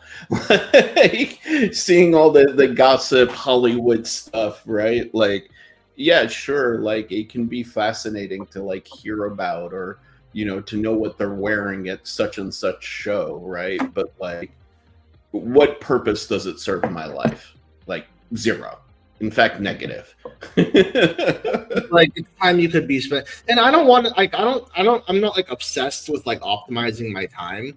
Yeah. Like there is a space for like pure entertainment, but I recognize it as pure entertainment. Right. Right. I do it as like this is like for relaxing and like it's basically relaxing is all it is, right? Yeah. Yeah. When it comes down to like I want to learn something, it's like I can either learn something useful to me or learn something that's not useful to me. So I pick what's useful. Exactly. Right. And you could be like spending that time that you'd be spending on like Kim Kardashian watching Miami Vice instead, which is infinitely fucking cooler. Miami Vice is awesome. Yeah. 100%. That actually was a little bit of the inspiration, by the way, Maddie, for like the music and like the new backgrounds and stuff like that, getting that synth wave kind of feel to things, And you know what I just found out? The new Grand Theft Auto trailer dropped. It's Miami Vice vibes. Oh, really? It's all coming back. Dang. Maddie is on the pulse, dude. You get some sweet suits and like some pastels under here. Dude, I would love to see your tall ass in an all-white suit with like a, sky blue t-shirt underneath. That'd be sick. I don't know how they did it. Like in Florida, I live in Phoenix. I couldn't live in a suit. But out in Florida, with the humidity, oh no. Oh, dude. There is one thing that's cool though. Like sometimes when I learn something and I expect it to be useless, but it becomes useful later, that is a nice feeling. Yeah, for sure. Which, cause like there are things I know that like will never be useful. Like for example, learning like the ecology of an Amazon rainforest, like down to like the species, like that will never help me in knife making. But one thing I underestimated the importance of was learning about things like, YouTube and like how to market yourself and like Instagram, like how to like, generate like likes and stuff. And like that stuff, like when I was first making knives, I was like, I'm not going to care about any of that. But then you realize you have to, right? Like then you realize, oh wait, this is actually like one of the most important parts of knife making is actually selling the knives. So a lot of those things that I thought were not useful actually ended up becoming useful. Like I recently started a Patreon. Like, I never thought I would do that, but I was like, okay, like this is actually like a useful platform for me. Like, so Nice. there's a lot of stuff that I didn't think would be useful that did end up becoming useful. So I've opened my mind more to like trying to examine how something could become useful to me. But sometimes I'll determine, oh, there's no way, and I just ignore Dude, that. that's very true. Very, very true. What I were you gonna waste say, a lot Maddie? of time. I waste so much time. I learned all the backstory to Professor Layton yesterday. So, he's a video game character. He does- yeah. But that's entertainment. You Yeah, know that's what I mean? Like that's I like I'll learn about everything. I'll fill this giant head with whatever.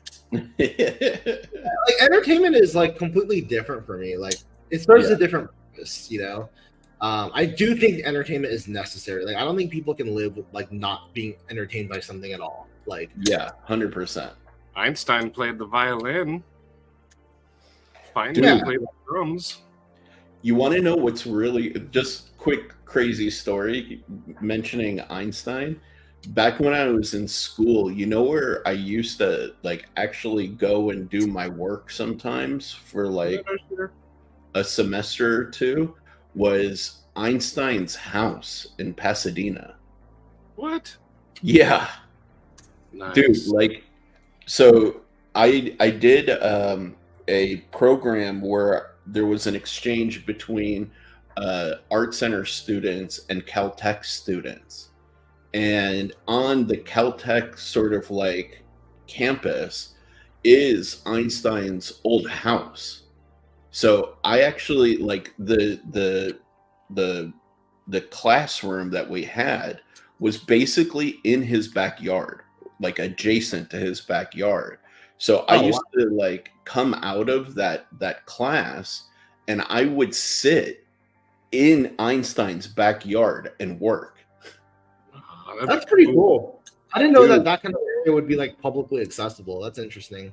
It was, and they turned it into like almost not quite like a museum, but like it was a space that they would go through and process like his papers and work and digitize and like do a lot of that stuff. And nobody said anything to me. I would literally just go. They had like a little outdoor table and set of chairs, and I just sit there with like my sketchbooks, my notebooks, all of that stuff, and I would sit and work in Einstein's backyard, and it was fucking like borderline spiritual. Like you felt something was different there, you know? Like it was crazy. And whenever I go back to Pasadena, I make a point to stop at Einstein's house because it just holds like a special place of reverence for me because of that experience, you know? That's pretty cool. That was part of your school, right? It was part of Caltech, not of Art Center. Yeah. Yeah, college is not in your case, but like college is an example of somewhere where you are sometimes forced to learn things. And so it's not entertainment because you don't enjoy it, but it's also useless information and you know it's useless. That's a terrible feeling when you know you're wasting your time, but you have to accomplish a goal. That's like the worst. So to your point earlier about being surprised about like learning things that, you know, at the time you think is useless, but later becomes like useful is like, dude, my second semester, I had this class called Study Models where we learned how to like cut like foam core board and basically like make like a makeshift 3D model of your design. And there's techniques, believe it or not. Like I can use an X-Acto and cut exactly how deep I want into foam core without cutting through it. So I can do like angle cuts. I can do all these weird techniques with the foam core.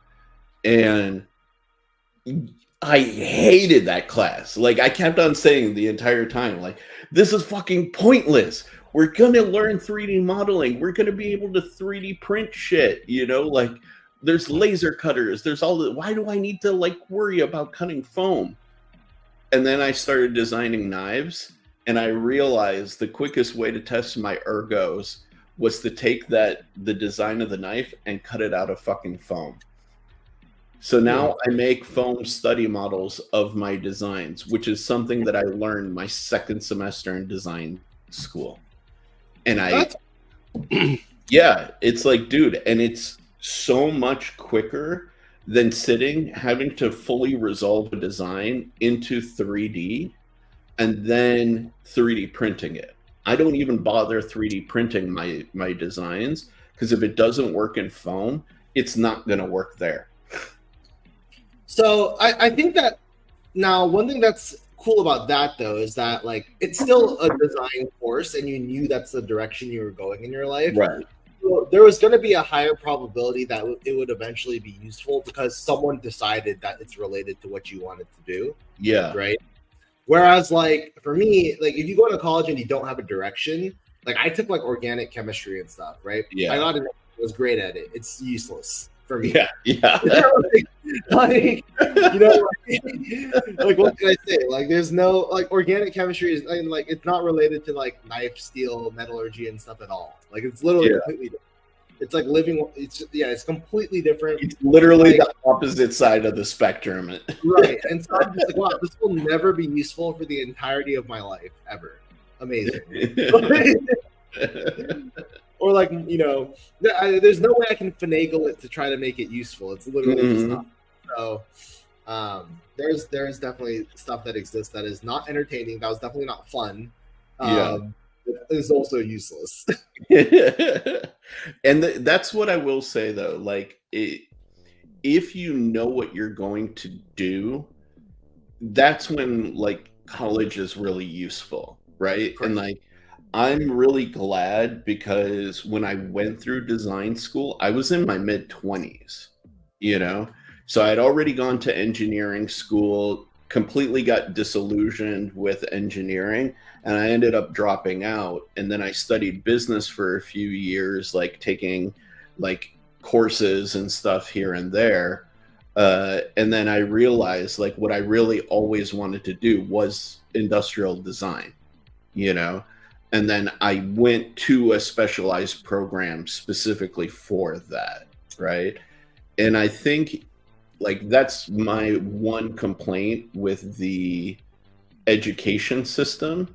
We're so concerned about getting kids into college, you know, and we're less concerned about getting kids into a pathway that's appropriate for like them and their lives, right? Like there's some kids that like college makes 0 sense, and going to like a trade school, you know, which is what I did. Yeah, it would have served them so much better, you know. That's the thing is that there's a common misconception that college is where you go to find yourself, and I completely disagree. College is where you go to lose yourself. Make sure you have a plan when you go in. Yeah, dude. Like college is where you get introduced to freedom, alcohol, drugs, like where you get introduced to you can take literally any path. So since you get basically like option paralysis where you can do anything you want, and if you have no direction planned, then you're just stuck. But time keeps going. You still have to keep taking classes, and then eventually comes a point where you're about to graduate and you still don't have a direction. Now you're panicking, right? Like that's and you have debt, massive debt. Like right. Exactly. So me, I'm like, yo, fuck all that. I wish I went to trade school and learned shit that I wanted, like, you know, to support what I'm actually doing, and had the money that was spent on college tuition to like kickstart what I want to do. Yeah, you know, 100%. Like, look at like Duke tuition, right? I could have bought 4 CNCs for the price of Duke tuition. For perspective, in theory, I got scholarships, so I didn't pay full tuition. But like in theory, right? Like, if you're a student who went to Duke and you wanted to make knives instead, you spent over $200,000 on tuition. Tuition, not counting the apartment costs or like dorm costs, food costs, like which are higher, right? Right. For a college student, like books and all that. Like it's insane. So Yeah, like I think that it's one of the things, like I wanted to go back to um Michigan and give like a speech at my old high school, because like my old high school really pushed people either towards like, going into the liberal arts to be like a lawyer or politician or something on that sort of level of like liberal arts, or directly into the sciences, or to be like an artist, like a photographer, or painter or something like that, right? Those were the only three paths. And like it was good because it was focused. And if you fall into that, like, one of those three sets, it was almost like an accelerated program to get you there, right? right. But there's a large number of students, like my adopted cousin, right? The kid had artistic ability but mechanical interest. That's perfect for design. He had no idea until he met me, and it was almost too late, that design was an option for him, and so he never really saw it as like a viable pathway for him, right? And People also don't realize that design means more than just fucking clothes. right, exactly. So I wanted to go and talk to the student body and say, like, hey, listen, dudes, like, spend more time focusing on what's your dream, what's your goal, like, what do you want to achieve in this life, and then find the appropriate place for it, rather than trying to conform to what is the norm, like, that's why I went into engineering, actually, right? Because I was like, oh, I have this artistic ability. I've always been good at like sketching, drawing. I like photography, all of that stuff. But also, I'm incredibly, because of my ADD, incredibly like mechanically oriented. There was no place for me in the world, Yeah. So I said, of course, engineering is the way to go. But then when I got into engineering, it was like, oh no, you're going to sit in a fucking cubicle for the rest of your life and do calculations on the drag coefficient of a semi-trailer, Yeah. And it's like, bro, I'm gonna end up like Office Space, the movie, Like, I'm either gonna become obsessive about my stapler and burn the place down, or I'm gonna get to a point where I say fuck it and don't even like give a shit about the job after a while, and like that's horrible. There is like, yeah, I think liberal arts is interesting because there are certain skills you can learn that are universally useful. Yeah. Especially if like you're in like certain areas where they teach you how to write, for example, or how to argue. Like that's always useful because no matter what the field is, you need to advocate for yourself, right? Right. Whether you're working for yourself or for someone else, you're always going to have to advocate. So being able to speak coherently and like write coherently is always going to be useful, no matter what. Yeah. That's just a reality of living in a society like where you have to communicate with people. Yeah. There's definitely shit that's completely fucking useless though in liberal arts as well. Like, so you try to. It'd be ideal, honestly, if like you could take the good and leave the bad. Like, if you can go to trade school and only like there are only like core liberal arts that you had to practice, and like because I still think there's some things that should be taught like to everyone, right? Yeah. Like, yeah. Some people are so lacking in common sense and logic, it's just baffling, and it's like, dang, you really can't like read a fucking paragraph and understand any of it. Like that's kind of crazy, dude. One of the best things, and it served me throughout all of design school, that I did in high school, and I absolutely am a huge advocate for people pushing their children towards doing it, like in high school and stuff like that, is a collegiate style debate, right? So in debate, like you have to practice public speaking. You have to practice making like a coherent argument.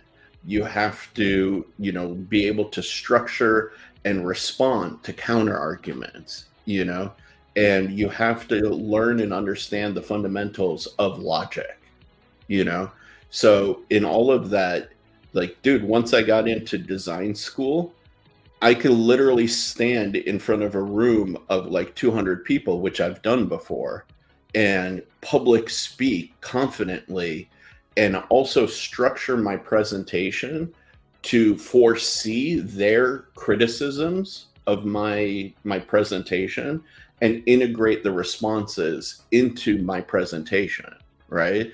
Like, That's precisely it. Yeah. And yeah, also, like, you got to consider, like, that helps you with marketing because you start thinking about what other people are thinking. yes, You sort of skip a lot of the problems. There is something I call engineering brain, which Mhm. is you are so obsessed with finding solutions that sometimes you create problems.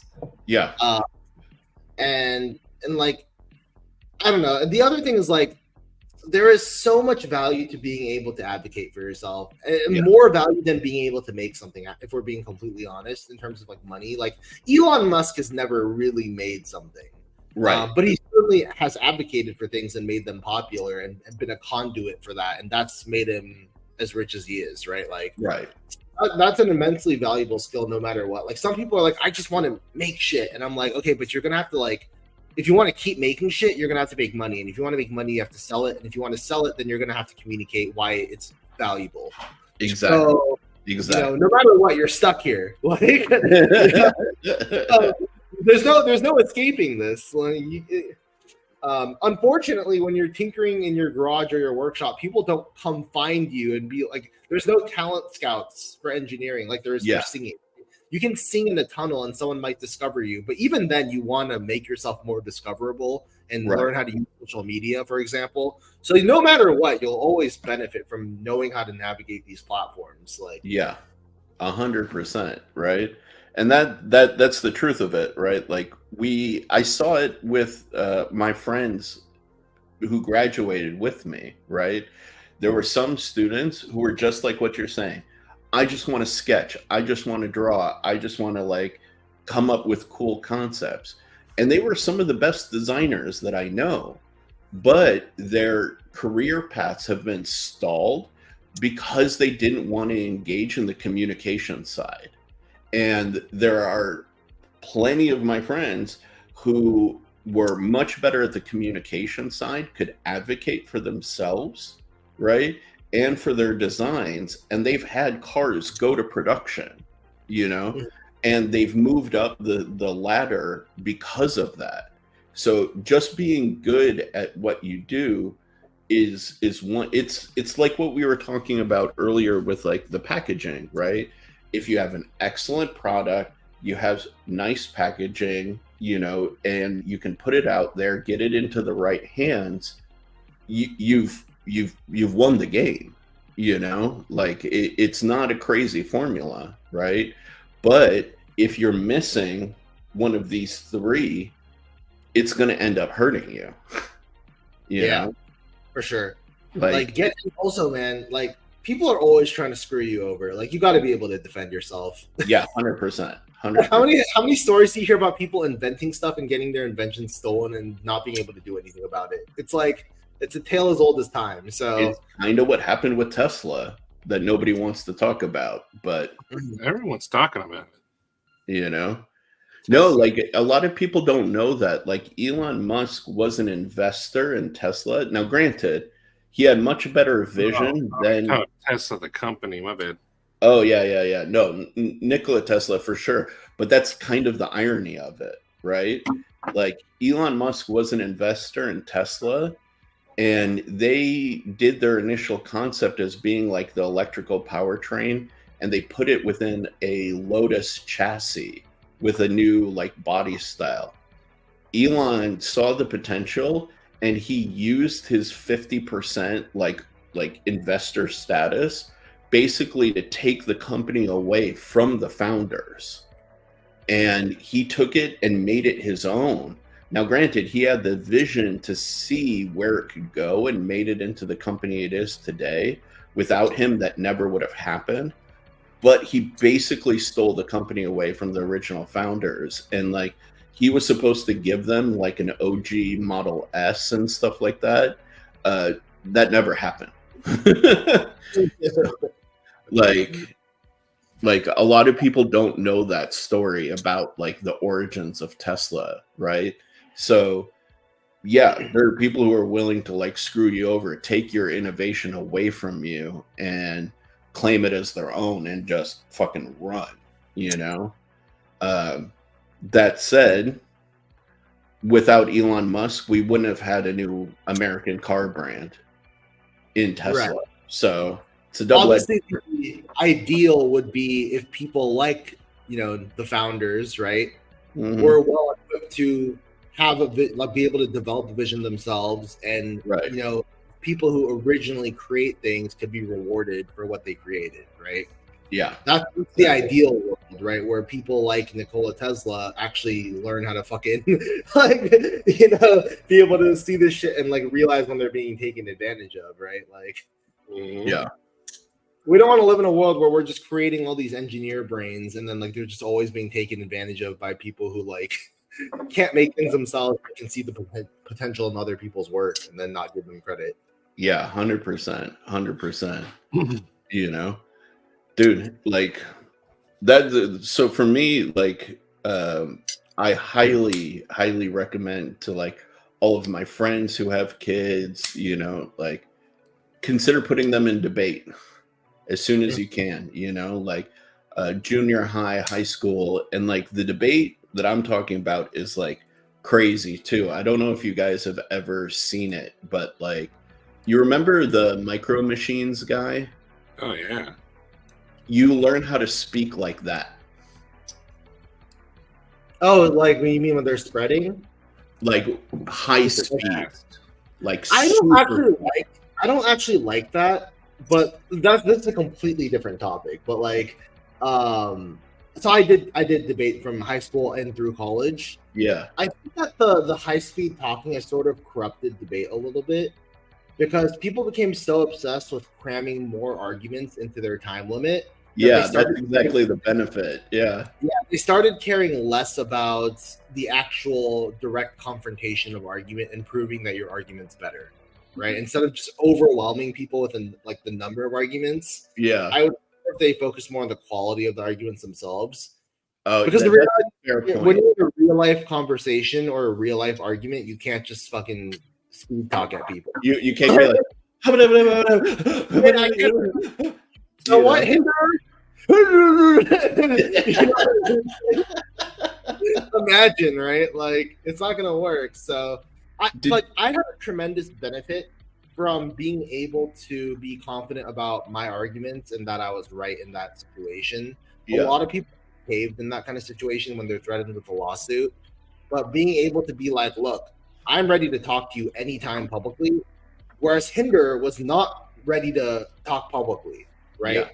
Which is why, you know, he refused to talk to me. He would only talk to me through a lawyer because he wasn't confident in himself, right? Yeah. Like that kind of stuff matters, right? As soon as he said, I'm not talking to you, only a lawyer will talk to you, I was like, okay, so I won.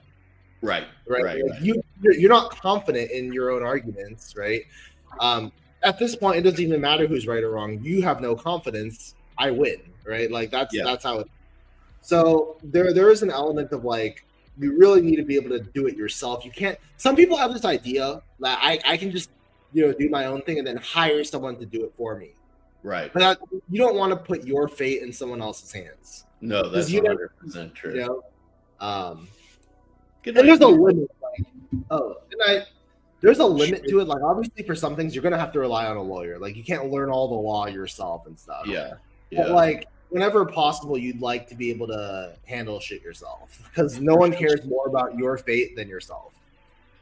Now, real quick, I know we're starting to overlap with Work Knife Balance's live stream, and I want to direct people to go to him. But before we do, I'm going to just show you, Maddie. Have you ever seen High Speed Debate? I know the Micro Machine Man. Okay, no, like this is exactly what it is, and I'll leave you guys with this as like the final. Okay. High school debate. 1% of the country GDP, nothing off. Setting the economy at a free for all world producer recession oil prices differently than it did 15 years ago. Tend to go up, stay up, the spike field. We have a solid mechanism for political aspects. Economic benefit science discovery. I don't even know what these guys are saying. There's the public make action more It looks like they're about to die. Debate on decay. Also, alarms of high-tech global warming. I'm a 12th grader at Lexington High School. I've been involved in the policy debate team for all 4 years of. Yeah, that's literally what it is. Because I don't know if you caught me, but I was doing that. You know, like you learn how to breathe like that. Like listen to it again. It's freaking hilarious. The economy at a free for all world producer recession oil prices differently than it did 15 years ago. Tend to go up, stay up, the spike field. We have a solid mechanism for political aspects. Economic benefit science discovery. The United States must overcome. Uses scary scenarios to make action more popular. Conveys nothing. I don't know what they're saying. The breathing is weird. What's the point? Yeah. Well, so the idea is that like there's a meta to everything in life, right? So Right. so this is not all debate, first of all. Mhm. But in certain formats of debate, because people take advantage of rules, the idea is that so let's say we're arguing, right? I make an argument and you don't address my argument, it's taken as fact. Okay. So now I disagree with that, but because of that, the idea is if I bombard you with arguments and you don't respond to some of them, those are taken as fact. That gives me an advantage for the rest of the debate, right? Right. Now there are other solutions, but you know it is a little bit difficult because if you don't address an argument, like how do you beat it, right? Is the logic, right? Like it's like if I say like, you know, we're arguing about the environment or like, you know, an environmental policy, and I say this will cause more pollution, and then I explain why really quickly, right? And then you never address that, then how is the judge supposed to interpret that in terms of who's winning or losing, right? So it's basically just because of that, like the advantage created by you not responding to my argument, whether or not it's a great argument, right? Yeah. Because you don't have fucking time to respond to my argument. Yeah. Literally, like when we did this debate, what Brian's talking about is you write a sheet with columns and you learn like shorthand, you know? Right. So you hear what these guys are saying and you make notes shorthand. When you go up to speak, you usually have a teammate. So it's a 2-person team. They transcribe everything that this person said, and then whatever doesn't get addressed when you go up and speak, you literally take an arrow and you pull it through to the next column. And that's something that basically identifies like, oh, I need to make a counter argument to this. If somebody can lay out 10 arguments in the time that you can only do 7, now they have 3 superior arguments to you that you can't respond, and they're technically winning. Right. Superior. Right. Okay. Superior. Yeah. I'm more impressed with the fact that someone can write as fast as those guys are talking. Yeah. Oh, there's a whole technique. There's a shorthand. It's sort of like when reporters take notes, but more advanced, where like you use symbols. Like there's certain, you know, like you have to like, and like let's say there's a topic about the environment, then you start like coming up with ways to like shorten certain words that will commonly be used. Yeah. So like I'm not even going to write the word environment. I'll just write E and I'll circle it, and I know that he's talking about environmental shit. Exactly. Like, exactly. You have to, it's and your hands start hurting because you're writing so fast. Yeah. There's a meta for what pens people use that let you write faster. Like, God, it's a whole fucking thing, dude. Oh my God. No, pencils are horrible. You got to use. Yeah, you can't use pencils. No, there's too much resistance. Like, dude, I still use some of those symbols in my notes, right? Like, it's hilarious. But anyway, with all that said, I prefer the styles of debate where that shit is not allowed.